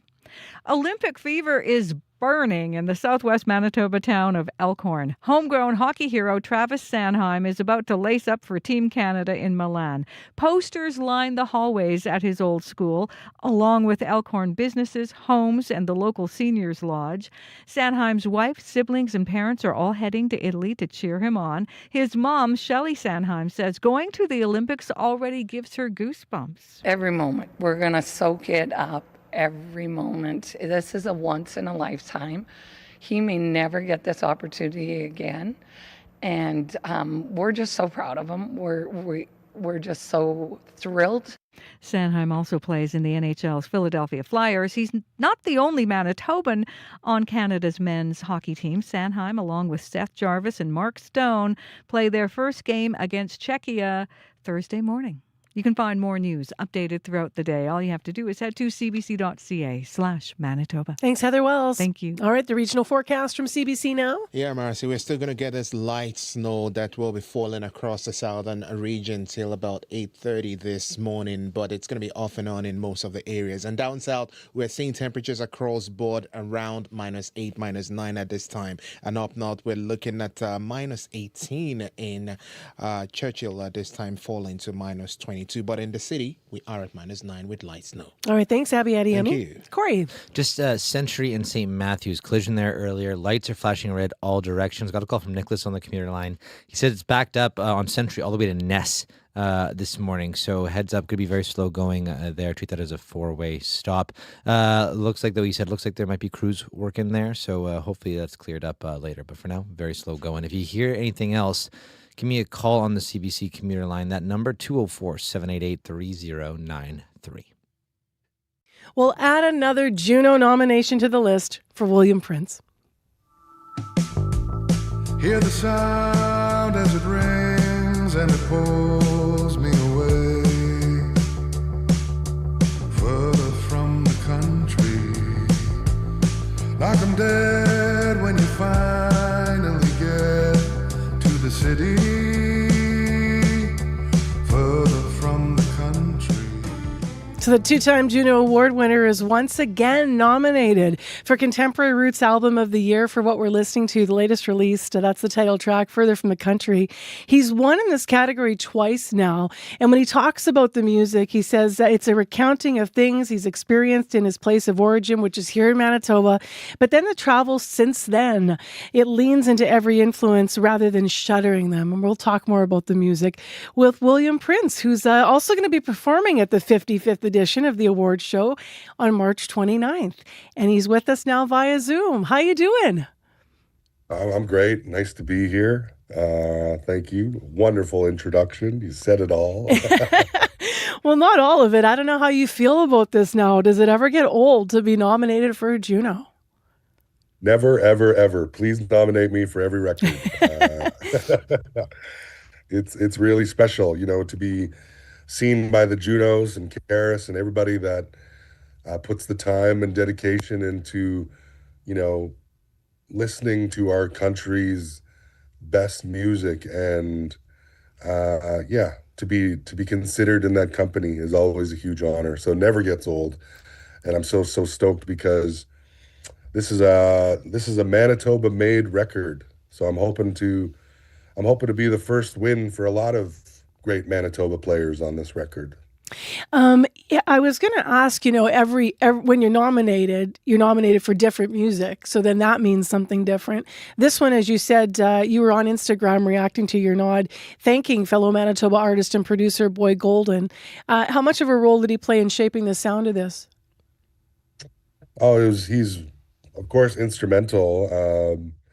I sought out Boy Golden because of his appreciation and just the way he lives in music. I didn't want this to be a William Prince does Boy Golden record. It was more about bringing out the sound and textures that are within me, kind of bridging the space between me as a lyric writer and my guitar playing is very much about putting up a foundation and walls. And it was, if you're comparing it to building a house, I was always good at framing songs in a certain way. And it was nice to basically bring in Boy Golden to put some fancier moldings around the place, and he definitely did that with his care and love of music. That's what shines through the most when I think of Liam Duncan and how he makes music. I'm a fan of his music, and we are label mates. So I thought it was a great way to make an album at home at No Fun Club here in Winnipeg. I got to sleep in my own bed still at the end of every day, and we got to actually do something different, which was take our time and make the record in stints. We were both on tour a lot, so to do a couple weeks of work and then take a break for a month for some perspective, come back and be fresh, I think it speaks for itself in the album. That's why I'm really excited, is being acknowledged, is the fact that we took our time with this album. How much did that allow you to go deeper? Because I already talked about what you sort of put out there initially about making this music, but one of the things you also said is it tells of the things I was not told to talk about. It says the things about myself I thought I was doing others a favor keeping hidden. When you think about that, what song might exemplify something you thought you would have had to keep hidden, which now speaks to your strength? Well, it's about all things, really. I think of the song All the Same paints a picture of the small towns that a lot of us are growing up in. A reserve, for those that don't know, is very much like a small town. It's just labeled different. And there's so much of its own drama. And oftentimes poverty and limited opportunities can harm or, hold the community back in a way. So-and-so broke into somebody's house because they were so desperate with their addictions, or, these two people are no longer together and we found out somebody was cheating on somebody, or, these are very real things of the human condition when put in a place like that. And I said births and deaths, graduations and weddings. These are things that live in small towns and connect us. And so, me being from a reserve, um, in my origin, shouldn't be the thing that makes you, you know, it should bring you closer to that music if you're also from a small town. And I think of the way I look at the world sometimes. I've tried to be this ambassador of joy. My last record, Stand in the Joy, was all about reaching to the depths and practicing actively, good, like things like gratitude. I try to do that in my everyday life as is, but put on record, it talks about joy and love and all these things. And that's a huge, huge part of where I am today. But further from the country, it allows me to look back on some of the harder times, when I was sleeping in a car or crashing on a buddy's couch when I didn't have my own place to live, and I was struggling. I was trying to survive. I didn't have the means in which to make this record, and I thought if I could just make something, maybe I could have a career. But we're not there anymore. We're at a place where I'm thriving and, multi-winner, multi-nominations. I never even imagined that for myself. And playing the Grand Ole Opry and going on tour in America, the UK, headlining some of the rooms that I'm headlining now in Canada. It feels like we've come a long way in the last decade or so, but to reach that place where I want to go is a whole nother realm. And it's still a lot further down the line. To be a Nathaniel Rateliff or a Chris Stapleton or a Brandy Carlisle, all these people I admire, they're in a whole different galaxy still. They're my peers. We're at the same award shows, but to get there myself and to operate at that level, it's going to take a lot more work. So this record is very intentional with its sound. It's rocket fuel. It's a new vehicle to break into a new zone. And so I hope it does. I hope people see this as an evolution of sound. And, and Boy lyrics. Golden had a lot to do with that. Boy Golden had a lot to do with that. Yeah. And the lyrics themselves, you think of a song like Damn. Oh, I have a quote from that one that's sticking with me. I wonder who you'd become if no one hurt you where you're from. I just was like sitting with that kind of reflection.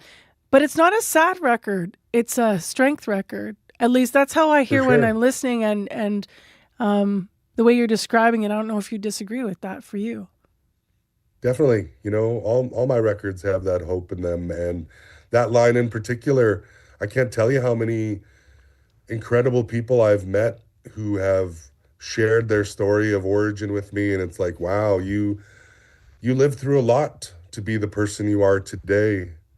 And it kind of asks, both things. Was the pain necessary? I think it was for me to grow and to be in this place that I am today. And then I think of it also as,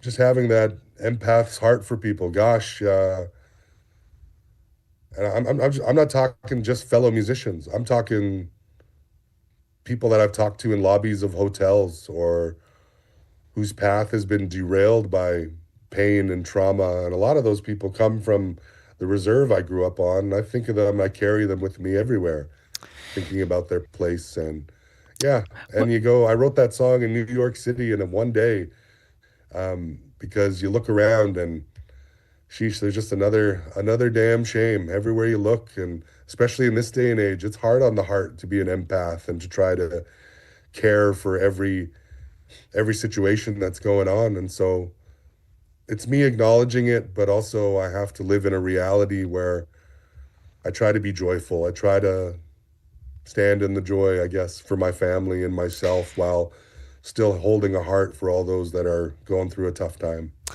When all the people are watching you at the Junos this year, William, those that are touched by your music and your lyrics and your family, friends here in Winnipeg and then in Peguis as well, they'll be watching your first solo performance, right, at the Junos? Because you, 2021, were with Serena Riders. So this is your first full solo. Can you tell us anything about it, or are you not allowed to? Well, we're playing a song from the record, and I can't wait. I'm bringing all the the whole crew's going to be there. You know, the players of this Winnipeg scene will be represented on stage. I think of Cody Awasiuk, Stephen Arundel, John Mark Barron. The people I made the record with are going to be there in the band. Chris Ulrich, these are well-loved names. My wife, Alicia Grace, she'll be singing with me. Tyrion Plett, our friend Kieran Plasetka, who made the record with me, is on a different tour. But, you know, Manitoba is going to be well represented on the stage, and that's what I love, is that we're going to be there in Hamilton on the big show. It's honestly a testament to the hard work of Six Shooter Records and the quality of music that we've made to be invited there. This space is usually reserved, you know, for a certain type of act, and I guess I'm a certain type of act this year, and that's a huge thing to me.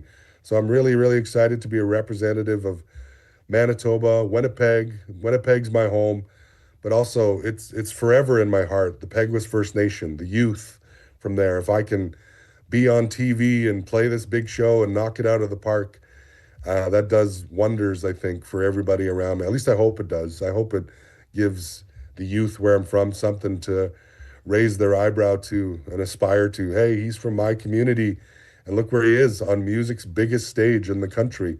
So I'm thrilled to have my first solo performance and to bring my friends, to bring the people that made this record and have Manitoba be on the big stage. Always a pleasure, William Prince. Good luck at the Junos. Thank you so much for having me. Nice to see you again. Hope Nice you to have a see you great too. week. Yeah, Thanks you too. everybody for listening. Appreciate you all. Really excited. Centennial Concert Hall coming up. I'm thrilled. I'm just so happy right now with everything. Thanks for having me. William Prince nominated for Contemporary Roots Album of the Year at the 55th Annual Juno Awards. I talked to him last Friday. His show here in April is what he's alluding to. March 29th, though, the Junos go in Hamilton, Ontario.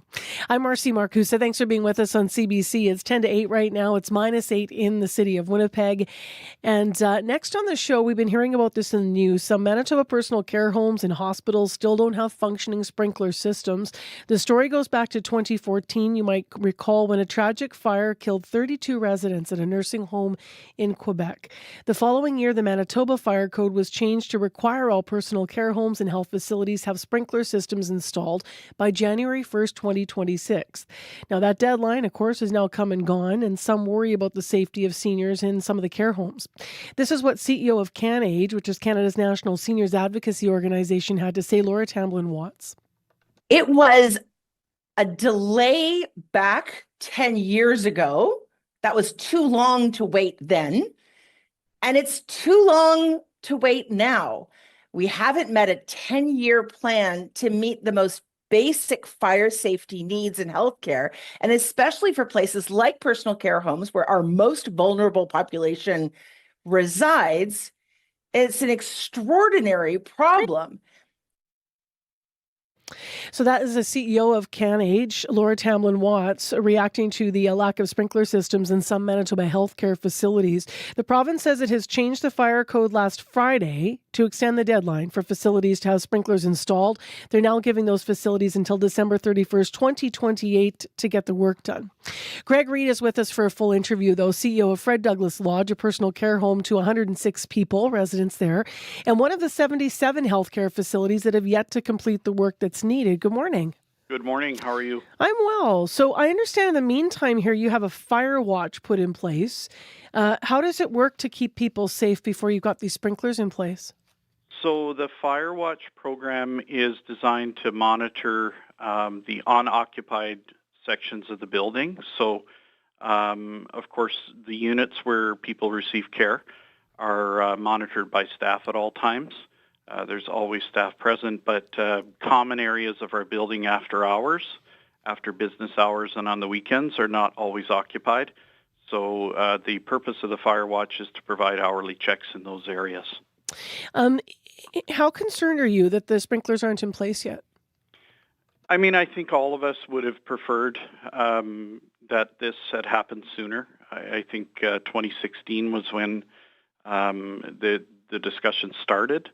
So certainly the delay has not been great. But I mean, for us now, we're happy to be under construction and getting this done, because we know it's going to mean that things are going to be safer for our residents and for our staff. We've been hearing a bit of the progress in the news at your facility, but can you remind us here how much work has been done so far and when you think it'll be completed? Sure. We started construction in July, and we anticipate that our construction will be complete in the fall of 2028. Okay. So you've been just over 6 months now. About how much work is done then so far at Fred Douglas? I would say we're probably at about the 20-30% mark. It's hard to measure that. Certainly we're focusing right now on getting all of the non-care areas dealt with first and out of the way, because the most complicated part of the project is going to be when we go into the units where care is being provided to residents and in resident rooms.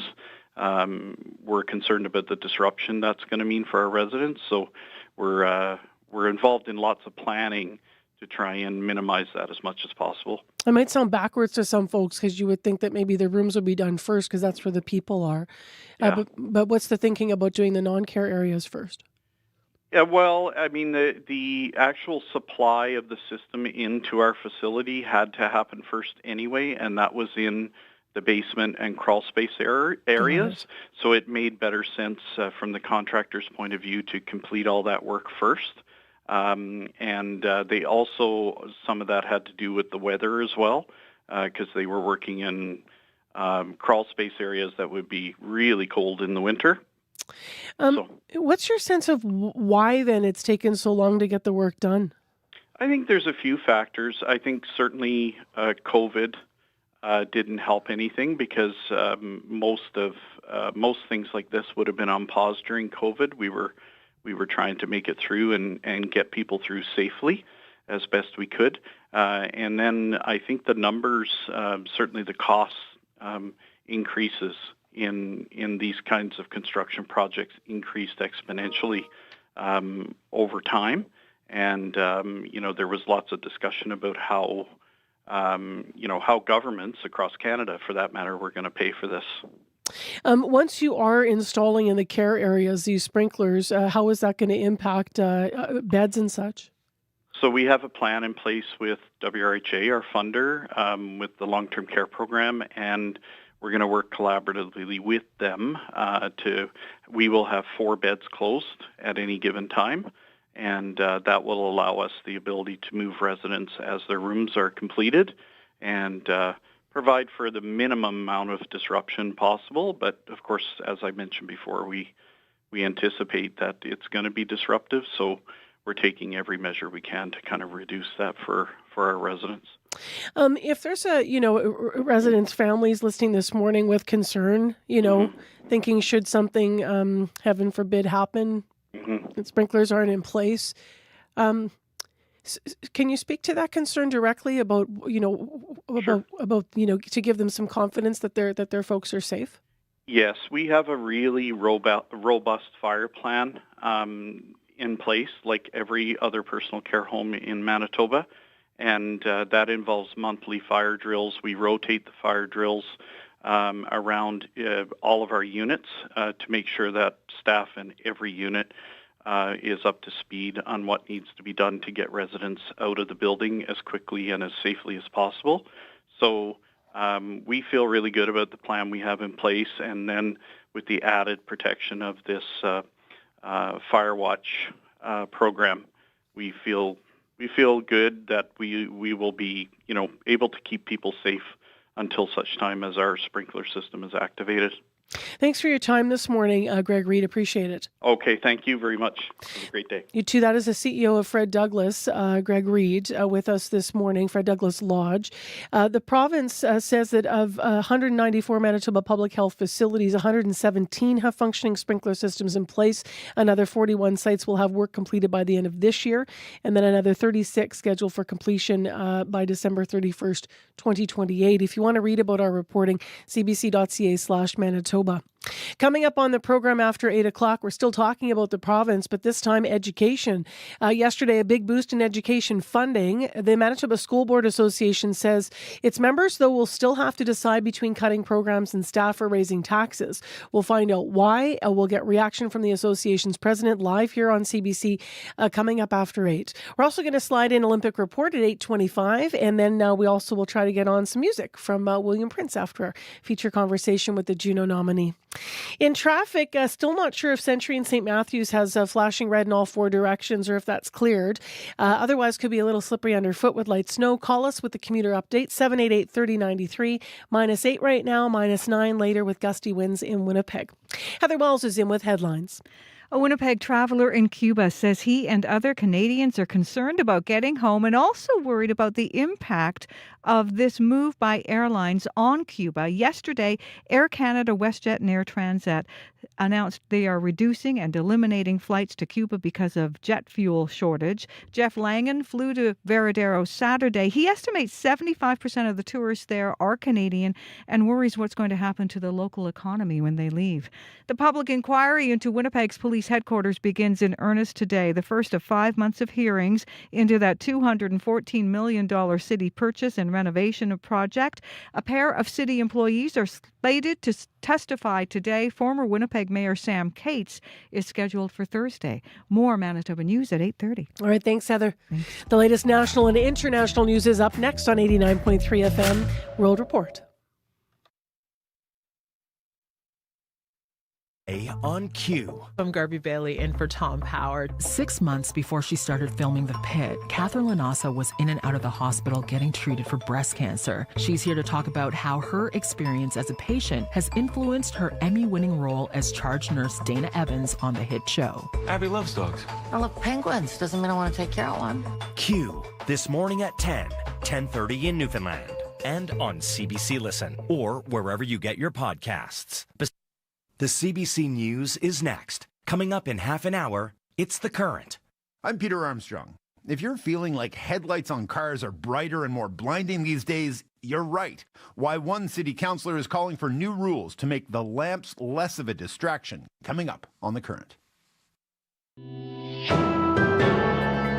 This is World Report. Good morning. I'm Marcia Young.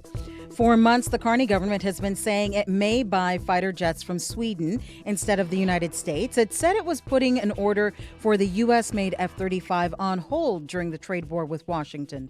But CBC News has learned the federal government has quietly begun purchasing key components for 14 more F-35s. Danielle LeBlanc has the story. No final decision has been made, and the review continues. This is Defense Minister David McGuinty recently repeating what's been the government line on the F-35 for nearly a year. Officially, Ottawa has only ordered 16 American-built fighter jets, and any other purchase, whether it be more F-35s or Swedish Gripen fighters, is subject to a full review because of ongoing trade disputes with the United States. Still, CBC News has learned that Canada has quietly begun incurring expenses for the purchase of 14 more F-35 aircraft. Ottawa has not publicly announced the spending for crucial fighter jet components, known in aviation circles as long lead items that must be ordered years in advance. The spending will allow Canada to keep its place in the delivery schedule for these 14 F-35s. Justin Massy, a defense expert at the Université du Québec in Montreal, says the government should start coming clean on its plans to buy new fighter jets to replace its aging CF-18 fleet. So we're in the dark, and we have to rely on sources and information to journalists to understand the most important Canadian defense decision that we face, which is not normal. The Department of National Defense refused to comment on the spending, invoking the ongoing review. Danielle Leblanc, CBC News, Ottawa. People on both sides of the Canada-U.S. border are reacting to U.S. President Donald Trump's most recent economic threat. Trump says he will block the opening of the Gordie Howe Bridge later this year. It spans the U.S.-Canada border connecting Windsor and Detroit. Aaron Collins is in our Washington bureau. And Aaron, tell us about this post by the U.S. president. It's a lot. Hundreds of words, often meandering and unfocused, but here's the broad strokes. Trump is essentially threatening not to let that Gordie Howe Bridge open unless the U.S. is, and I quote here, fully compensated for everything we have given them. So it's unclear what the president is after here. Canada paid for the entire cost of building this bridge, the plan there being to recoup those costs through tolls. So some of the other, highlights of this post, the president rails against Ontario no longer selling American alcohol, complains that U.S. dairy farmers are being charged tariffs, and seems bothered by Canada negotiating trade deals with China, something the president bizarrely says will lead to the outlawing of hockey in Canada.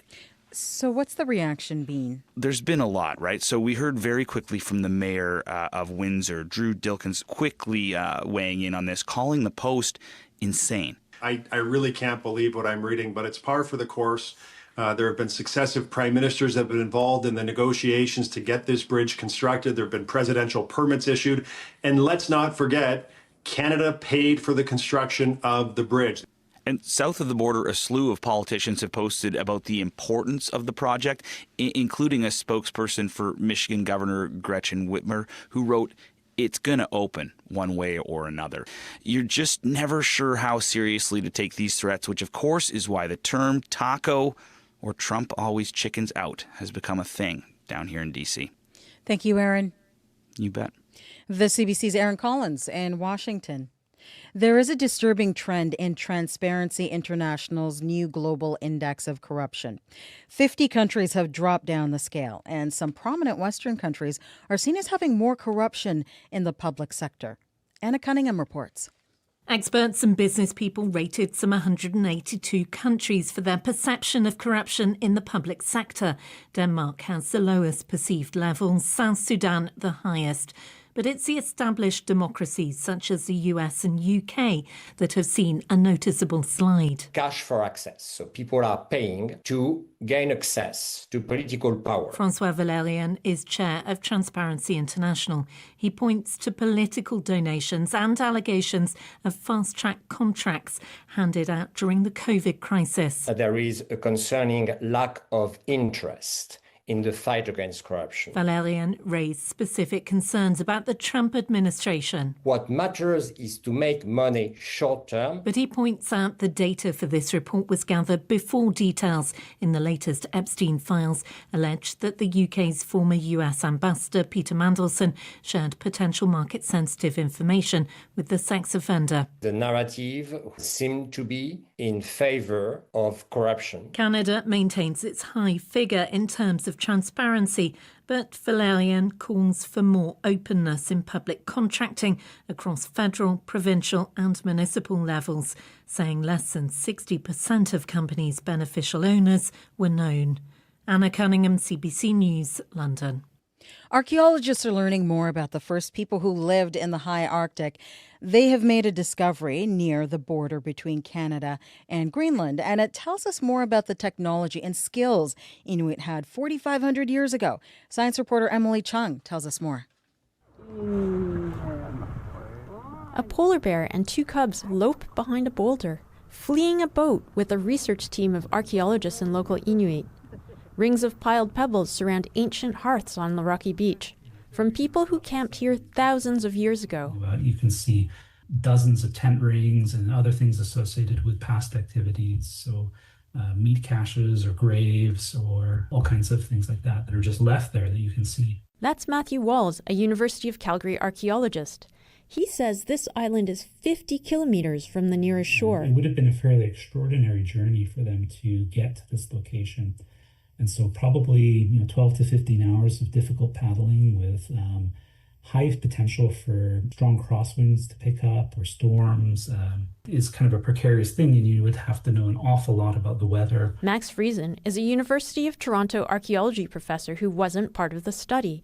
He said this means that these ancient people were far more skilled seafarers than anyone knew. That's really exciting to kind of really add to what we know about the transportation technology. He said that may have given the Paleo-Inuit more options for hunting different prey and different ways of living, in more places than we would have thought, not just here, but across the high Arctic. Emily Chung, CBC News, Toronto. A Ukrainian skeleton racer's tribute to his fallen countrymen is being banned from Olympic competition. Vladislav Heraskavich has a helmet decorated with pictures of athletes who were killed in the war. But as Briar Stewart reports, the IOC says it breaks the rules against political demonstrations. He was just 19 years old when he was killed. Vladislav Heraskavich points to a photo of a Ukrainian biathlete killed in Russia's invasion. One of several athletes he wants to honor by wearing a helmet with their photos on it. He's already worn it in training sessions. I think it's also very important that people abroad see sacrifices of Ukraine and also keep thinking about Ukraine. But the IOC told him he cannot wear it in competition, saying it violates principles of neutrality. The games need to be separated, not just from political and religious, but from all types of interference. IOC spokesperson Mark Adams says officials have suggested a compromise, telling Heraskavich he can instead wear a black armband during competition. We will, of course, make an exception so that he can express his mourning in that way. Officials have been grappling with how to handle the political repercussions of Russia's invasion. About a dozen athletes from Russia are competing in the Olympics, but as neutrals. They aren't allowed to show their flag, nor can they compete in team events. With me on the Olympics. As for Heraskavich, he and the Ukrainian Olympic Committee have filed a letter of appeal over the helmet. It feels pretty unfair. When CBC spoke to him, he was not clear just what he would do when it comes time for him to compete on Thursday. Briar Stewart, CBC News, Milan. Another medal for Canada at the Olympic Winter Games in Milan. And here come the Canadian team. Silver medal position. And all 6 skaters who took part. Plenty of cheers as Canadians climbed the podium at the Olympic Oval, claiming silver in short track mixed team relay speed skating. The Canadian squad finished just behind Italy and ahead of Belgium. This is Canada's first silver medal, adding to our 2 bronze so far. Overall, Norway, Switzerland, and Japan are topping the medal leaderboard.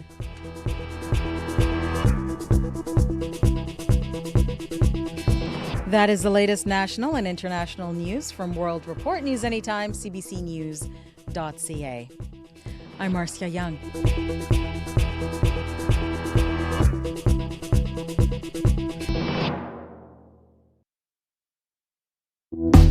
Good morning, everyone. Welcome to February 10th. It is Tuesday morning. We had light snow falling. It's just dusted everything up. Looks like someone put flour on the streets. Could be a little bit slippery underfoot, but still quite mild. Thanks for being with us here on CBC 89.3 FM, 990 AM on that app and on YouTube. Well, you may have heard yesterday that the province is boasting about a big boost in education funding. Still, the Manitoba School Board Association says its members are still going to be deciding between cutting programs and staff or raising taxes. We're going to get some reaction from the association's president. We'll find out where this is good news and will be beneficial and where those challenges will persist in our education system. Also, we heard from William Prince last half hour, who's been nominated for another Juno, but we talked so long we didn't get on the tune, so we promise we'll play you a tune this half hour as well. And remember, Olympic updates every hour on the hour at 25 past. We'll have the latest on Team Canada and Milano Cortina, and hopefully find out maybe if Marie-Philippe Poulin is going to play today in that big women's hockey game, Canada versus U.S. Right now, let's go to Heather Wells. She's in with other local news. Good morning. Well, a 10-year deadline to install fire sprinklers has come and gone for healthcare facilities, including personal care homes in Manitoba. The province extended the deadline after CBC News started asking questions about the status of that work. So we'll hear the latest coming up.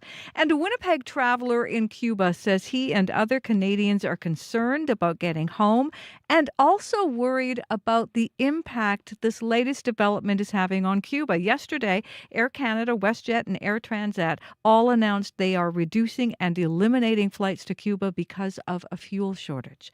We'll be back with more Manitoba news coming up at 8:30. All right. Thanks, Heather. Thank you. What's going on with the weather, Abby? Yeah, we're tracking the light snow making a way for a mix of sun and clouds at this time. While we're still seeing those dangerous wind chills with the risk of frostbite blowing towards the northern part of the province this morning. For Winnipeg and the Red River Valley region, we're looking at temperatures temperatures now hovering between -8 and -10 under partly cloudy skies, with morning temperatures expected to hover around -8, -9 through the afternoon. The early morning light snow we saw earlier has ended for the city, and the sun is making its appearance, though a breezy northwest winds really going to make temperatures fall to about -9 later in the day. For other parts of the southern regions, we're looking at -8 around Brandon towards Dauphin and even the Pembina Valley region, and most highs would be between -4 and -6 with clear skies, while up north, Thompson sitting at -15 at this time, Churchill falling to -22.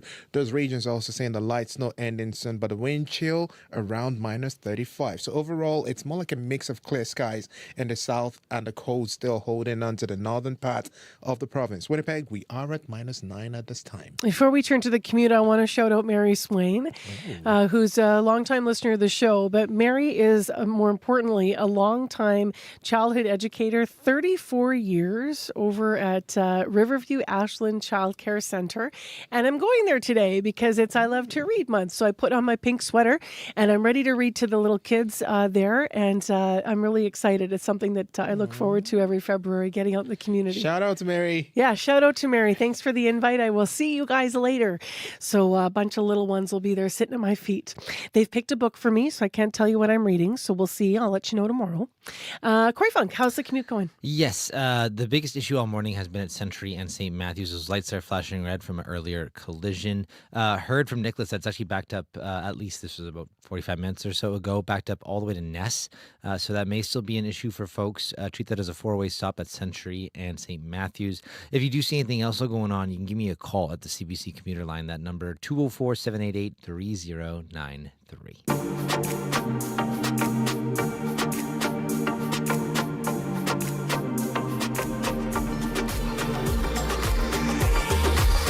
All right, 8:15, let's follow some numbers here.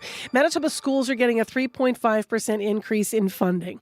That's in the 2026-27 school year. It translates to nearly $80 million in new funding, $51 million for operating costs, over $10 million in grants to support divisions to help pay for teachers' salaries. So the Manitoba School Boards Association says it's a small step in the right direction. Some school divisions have had to raise property taxes, and many school boards say they will still have some tough decisions, though, to make in the next school year. Alan Campbell's here to help us understand everything, president of the Manitoba School Board Association. He's also on the Interlake School Division Board of Trustees. Good morning. Good morning. So tell me how far this funding will go. Like you said, it's a step in the right direction. It's not a big step, but it's a step in the right direction. Any opportunity that I have as president of MSBA to come to the press and talk about an increase in funding of any size is good news. But when you talk about the needs of public education in Manitoba and balancing the provincial funding with the only other revenue source, which is education taxpayer money, property taxpayer money, we at school boards will have difficult conversations to continue to sustain that revenue following yesterday's announcement. And outline to us why, because the Education Minister, Tracy Schmidt, says that this funding increase overall is above the rate of inflation. MTS, Manitoba Teachers Society, though, looks at inflation more like year over year, month to month, not the average of the yearly inflation. So is that part of why this is seen as sort of not keeping up? Yeah, so as a percentage, 3.5% is ahead of the rate of inflation. But when you dig into those numbers, capital investment, like provincial capital support is in that number. So that takes a significant swipe out of that. And then also, like you mentioned, the cost of harmonizing teacher salaries. So it's about a $22 million cost province-wide for all school divisions to get their teachers onto the same salary grid under the new provincial teacher contract. The province yesterday announced $11 million to cover that $22 million price tag. And our contention is that it's a provincially mandated structure and they should be funding it in full. So now when we take away some of those realities and go back to our communities at the school board level, we'll have to balance off what we're receiving from the province in each division and then go to our communities to say, this is what we can offer and this is what it's going to cost. So overall, if a listener is saying to themselves, they hear this big number, why am I still having my taxes increase? Your contention is to lean into a couple of things there. Capital costs, which is buildings, overhead, salaries, teachers. So this is the funding that you need to run programs, the stuff that would affect, the listeners' kids in classrooms. that is not necessarily increased enough in your view. Correct. And when you consider that over 80% of the cost for every school division in this province is staff salaries and benefits, and you consider that typical wage increases in the current contract for teachers and non-teaching employees will be in the realm of 2 to 3% for this year alone, the fact that the average school division is going to receive an increase of less than 3%, in some cases closer to 1%, then when you go from last year's number up by 1%, costs increasing by more than 2 or 3 or 4% for staff and non-staff related expenditures, there's a gap. And so for school boards, they have to go to fill that gap. And the only place to go to do that is with their education property taxpayers, or they can make cuts. And we don't want to make cuts. The government doesn't want us to make cuts because going back to that 80% number, it's staff. And the only way to drive meaningful savings into public education is to cut staff positions, which increases class sizes, extends clinician wait lists, and all the things that we're trying to work away from after 10 years of underfunding in this province. What's the impact on programs when you do have to make cuts? And I mean, each division's going to decide then, I guess, what goes, right? For sure. And so each division is unique. If you're a school division that has rapidly growing enrollment, you're already battling with class size concerns, trying to keep that number, closer to 20 than 30, which is a very difficult thing to do. When you talk about supports for students with additional needs, school boards have offered the harsh reality that for decades, the province has not met the mark when it comes to supporting school divisions to support students with additional needs. And so school boards go to their local taxpayer to say, we're getting this much from the province, it doesn't meet it, and so we need to supplement that with locally derived funding. And that means that local school boards are providing additional EA supports, additional social worker, child psychologist, occupational health and physiotherapy supports in schools from local taxpayer-derived revenue because the provincial funding for years has not met the mark. Is that the case? Just to look at some specifically, I mentioned that you wear a number of hats, but what does that look like in your division in the Interlake? Yeah, so for us in Interlake School Division, yesterday's announcement was really disappointing. For the second year in a row, we'll be among the lowest school divisions, or we'll be among the lowest increases for any school division in the province, which doesn't equate for us because our enrollment is stable. It has been stable for a decade, and our costs continue to rise. You can't educate 3,000 students in 2026 for the same amount that you educated 3,000 students in 2016. And in actual fact, we're receiving significantly less money from the province than we did 10 years ago. And we're not unique in that reality. Tell me if this stat is correct, that 20 years ago, I know it's 2 decades, but still, the province would have funded 60% and a local board, for example, would be 40%. And now that's pretty much reversed. Yeah. So I was writing that exact stat down yesterday. So 20 years ago, Interlake School Division and many other school divisions were 60-40. The province funded 60%. The local taxpayer funded 40%. Interlake School Division will release a budget in the coming weeks with the exact opposite. We'll be asking our taxpayer to fund over 60% of our $51 million operation, while the province's share of that cost has slipped below 40%. And again, that is more the reality in this province over the last 20 years than the exception. What do you think that the Manitoba government should do and should consider to have more stable funding overall moving ahead? And what should that percentage look like, for example? Yeah, well, one of the things that's been really disappointing for school boards is the fact that the government has stopped the conversation on reviewing the education funding model. We know that under the Stephenson government, after they stopped trying to eliminate school boards under the Pallister government, the Stephenson government came along and said we need to review the education funding model in this province. And in the election, the NDP talked about continuing that conversation. Because what you have in Manitoba now, Marcy, is you have school boards that are offering programming on the basis of the how lucrative their tax base is, which is the opposite of equity in public education. If your school division has a large cottage country or a strong commercial base, it shouldn't be able to offer better programming than the next door school division that may not have that tax base. And so when we talk about trying to drive equity in the system, the most stable form of funding that does not require taxpayers to foot the bill is the provincial government. Again, yesterday represents a small increase over last year. For some school divisions, it's a negligible increase over last year. What did they tell you about why they're canceling that review, which, as you said, could level the playing field, or you would seek it, it sounds like, for it to level the playing field? In fairness, I don't know that the word cancel has been used, but certainly pause and reflect, because you'll recall just in the lead up to the last provincial election, there was a leak about what a change in that education funding model would look like. And the terminology was that there will be losers and there will be winners in terms of the impact on school divisions. In other words, if you want to level the playing field in terms of how taxation is collected and assessed for education revenue generation in this province, then some school divisions who have lucrative tax bases are going to lose that capacity to generate revenue in the short term, while others who don't have that same strong base would probably see the opposite of that. And so our contention has been the provincial government has an obligation to continue that conversation in a way that can lessen that immediate impact as we transition to a new model. Our contention is also, though, Marcy, that school boards must maintain the right to tax locally and to assess locally, because for all of the reasons that you and I have talked about. So still needed. The provincial government alone has demonstrated for decades that they can't alone fund public education in this province.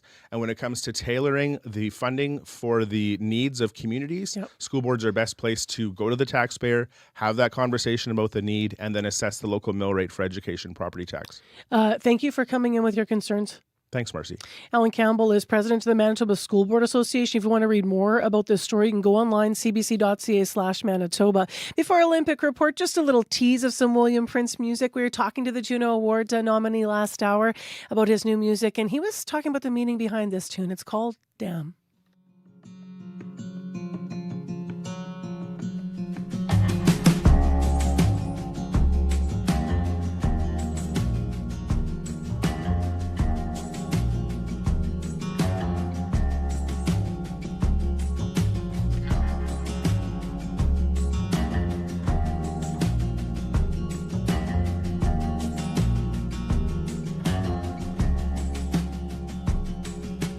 Emptiness is piling up, sleepless nights feel so rough, and you ain't taking your medication.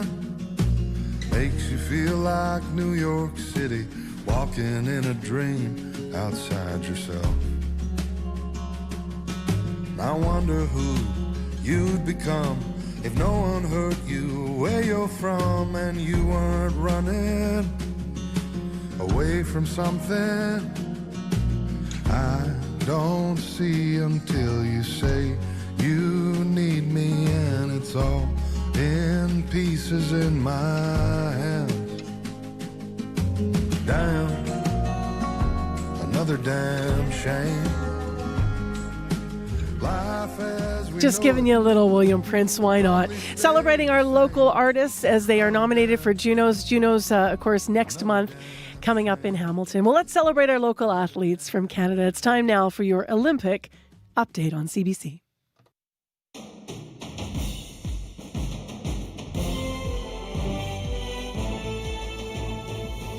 left now. Danjanu, everything he's got, but it's going to be silver for the Canadians. Silver for Canada today in short track. Good morning. I'm Scott Reguer with your Olympic Games report.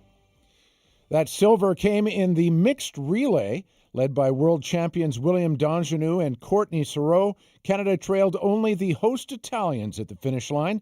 An excellent start then to these games for the so-called Canadian Ice Maples, a short track team many believe could have as many as 7 podium finishes in Italy. Danjanu was asked before the games whether he thinks what would be a record medal haul for a Canadian short track team is really possible. I feel like it can happen. I hope it'll happen. It probably happened, honestly. And when you hear confidence like that, it's hard not to feel confident in turn that Canada can pull it off. They certainly look the part in the mixed relay today. Meanwhile, in hockey, it's a preview of the likely gold medal match. Canada playing the U.S. this afternoon. And they might have to do it without Marie-Philippe Poulin. Poulin, checked by Kaltenkova. It's going to be a penalty against Christina Kaltenkova. Well, and this is not a good look. Poulin does not typically stay down, and she looks like she's laboring. Captain Clutch, as she's known, got hurt in a win over the Czechs yesterday and might be unavailable today. Not ideal, especially since the Americans have dominated the matchup of late. Puck drop for that game is 11:10 Pacific time. Now to qualifiers in men's moguls. No mistakes so far, keeping it tight, glued together, approaching bottom air. Goes with cork 7, lands a little deep, but very fast run. That's how you make an Olympic entrance. Mikkel Kingsbury impressing viewers and commentators alike this morning, easily earning a spot in the moguls final. Dubbed the King for a career that's seen him win a record 100 World Cup races, the Quebec native expects this will be his final Olympics. His goal is to win a medal in a 4th consecutive Winter Games, and he'll get that chance in Thursday's final. Over to figure skating, where Toronto's Stephen Gogolev will be part of the men's competition getting underway today. Olympian and CBC figure skating commentator Kurt Browning is with me now.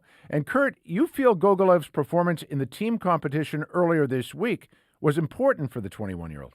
He has not been to a world championship. He really hasn't been on the huge world stage yet. He followed up what he's been doing all year, which is finally, after many years of injuries, growing a foot in a year or something crazy like that, has settled down and just really kept producing. And he didn't falter at the Olympic Games in the team event. He really produced. He threw his quads. He had presence of mind on the ice. He is lacking, if you had anything to worry about, it would be speed and flow. So that's going to take a few years to fix that, I think. But now he's starting to have presence in the music. So Stephen Gogolev for Canada earned his spot at the Olympics and then proved why he earned that spot. Great. Thanks, Kurt. Cheers. CBC's Olympic figure skating analyst, Kurt Browning.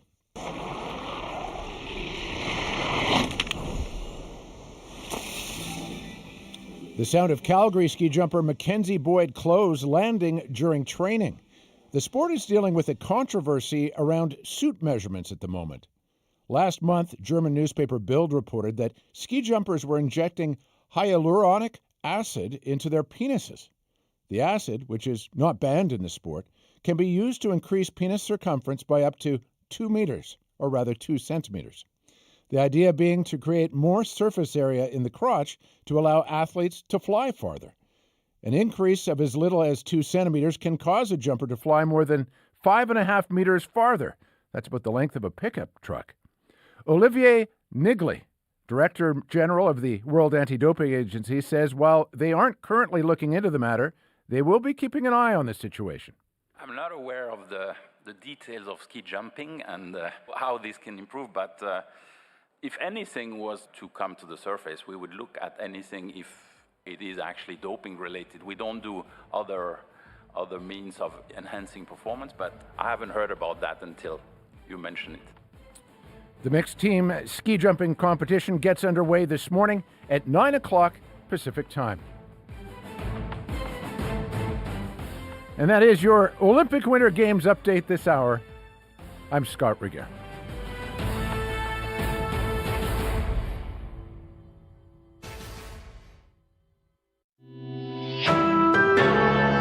This is CBC News. Good morning. I'm Heather Wells in Winnipeg. At 8:30, partly cloudy. We're at -9. Temperature's going to stick close to where we are right now throughout the day. That wind, though, is going to start picking up northwest 30, gusting to 50 this afternoon. A Winnipeg traveler in Cuba says he and other Canadians are concerned about getting home and also worried about the impact this latest development is going to have on Cuba. Yesterday, Air Canada, WestJet, and Air Transat all announced they are reducing and eliminating flights to Cuba because of a jet fuel shortage in the country. Jeff Langen flew to Veradero on Saturday and is supposed to return this coming Sunday. He says no one's panicking just yet because the airlines say they will send empty planes to get people home. Langen says the Cubans are doing their best to ensure their stay is comfortable. As a tourist, I feel uncomfortable because I fully recognize that Cuba is suffering and they are prioritizing tourism as an industry and our comfort, when it's pretty clear that in terms of energy and blackouts, experiencing that in a much different way. Langen estimates 75% of the tourists in Veradero are Canadian, and he worries what will happen to the local economy when they leave. A 10-year deadline to install fire sprinklers has come and gone for healthcare facilities, including personal care homes in Manitoba. As CBC's Josh Crabb reports, the province extended the deadline after CBC News started asking questions about the status of the work. Fred Douglas Lodge is a personal care home on Burroughs Avenue, one of 77 healthcare facilities in Manitoba that missed a January 1st deadline to install fire sprinklers. They had 10 years to do it. CEO Greg Reed says the delay is because of the pandemic and cost overruns. Everybody would have preferred that this was done more quickly. The Manitoba government changed the fire code late last week to extend the deadline by 3 years after CBC started asking if the work was done. This is something that should have been done years ago. Health Minister Uzoma Asaguera says care homes, hospitals, and health centres that don't have a full sprinkler system will now have until the end of 2028. National Seniors Advocate Laura Tamblin-Watts at CanAge says the upgrades should have been finished sooner. It's an extraordinary problem. Reed says the province is paying for the upgrades and the care home has been working with Shared Health on putting in the sprinkler system. Josh Crabb, CBC News, Winnipeg. The provincial public inquiry into Winnipeg's police headquarters project begins in earnest today. The first of 5 months of hearings will be held in downtown Winnipeg this morning, and CBC's Bartley Kivas will be there. The inquiry is focused on the construction of the police HQ, a $214 million purchase and renovation project that's been the subject of 2 external audits, a 5-year RCMP investigation, and 2 civil lawsuits, including one that determined former Winnipeg CAO Phil Schiegel accepted a $327,000 bribe in exchange for showing favor to the owner of the construction company that did most of the work. For the sake of the public, I hope there's new information. Winnipeg Mayor Scott Gilliam says he's looking to learn something from the testimony. Heather Leonoff, legal counsel for the inquiry, says one of its purposes is to remind Winnipeggers of events that date back well over a decade. The facts are perhaps muddied after all these years. One of those facts, as stated in court documents, is former Winnipeg Mayor Sam Cates received half the money paid to Schiegel. Cates is slated to testify Thursday. Schiegel is on the witness list next week. Bartley Kivas, CBC News, Winnipeg. A trial is underway in Winnipeg between the federal government and a northern First Nation. It has to do with the Grand Rapids Hydro Dam set up on the Saskatchewan River back in 1964.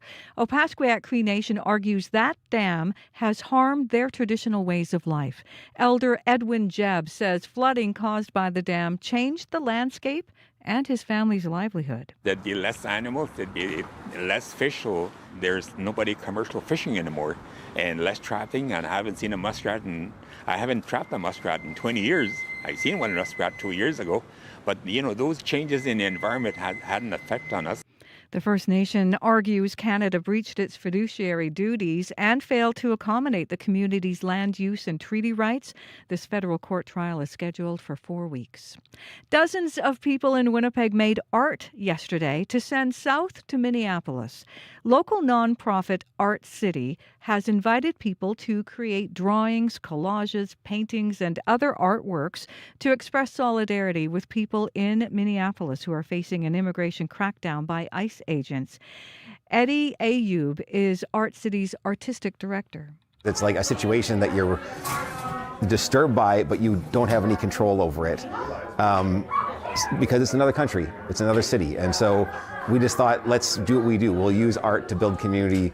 The finished artworks will be sent to Art Culture, which is a similar nonprofit in Minneapolis, and it eventually wants to host a pop-up gallery with the Winnipeg-made art and then donate the proceeds to families impacted by the actions of ICE agents. You can find the latest news updated throughout the day. All you have to do is head to cbc.ca/Manitoba. Thanks, Heather. Thank you. Thanks to Heather Wells, as well as Joni Nicolo, Megan Ketcherson, Darren Bernhardt in the news center. Our live crew, Corey Funk, Abby Adiemi, and Darren Marash. Our producers, Nellie Gonzalez and Leif Larson. Our associate producers for today's program, Sophia Peralta-Barone, Jim Agapito, our reporter, Jason Empson, our videographer, and Marshall Hodgins with some work in today's show as well. Thank you. And last look at the commute, Corey. Northbound Osborne, St. Vital Bridge, very backed up because of police pulling someone over in the curb lane, as well as Century and St. Matthews. Lights have been flashing red all morning, pretty backed up there as well. Okay, Abby. Yeah, the early morning light snow clearing out in the southern part of the province. We're in for a mix of sun and clouds, while up north we're seeing temperatures between minus 13 and minus 23 at this time, and it's going to keep falling. But for Winnipeg right now, we are just in that sweet spot of minus 8, minus 9, enjoying a mix of sun and clouds. All right, I'm over to the preschool in Lord Roberts Community Center right now to do an I Love to Read for the kids there. Really looking forward to it. So see you guys soon. And as far as everyone listening, thank you. Thanks to all of our guests. I'm Marcy Marcusa. This has been CBC's Information Radio.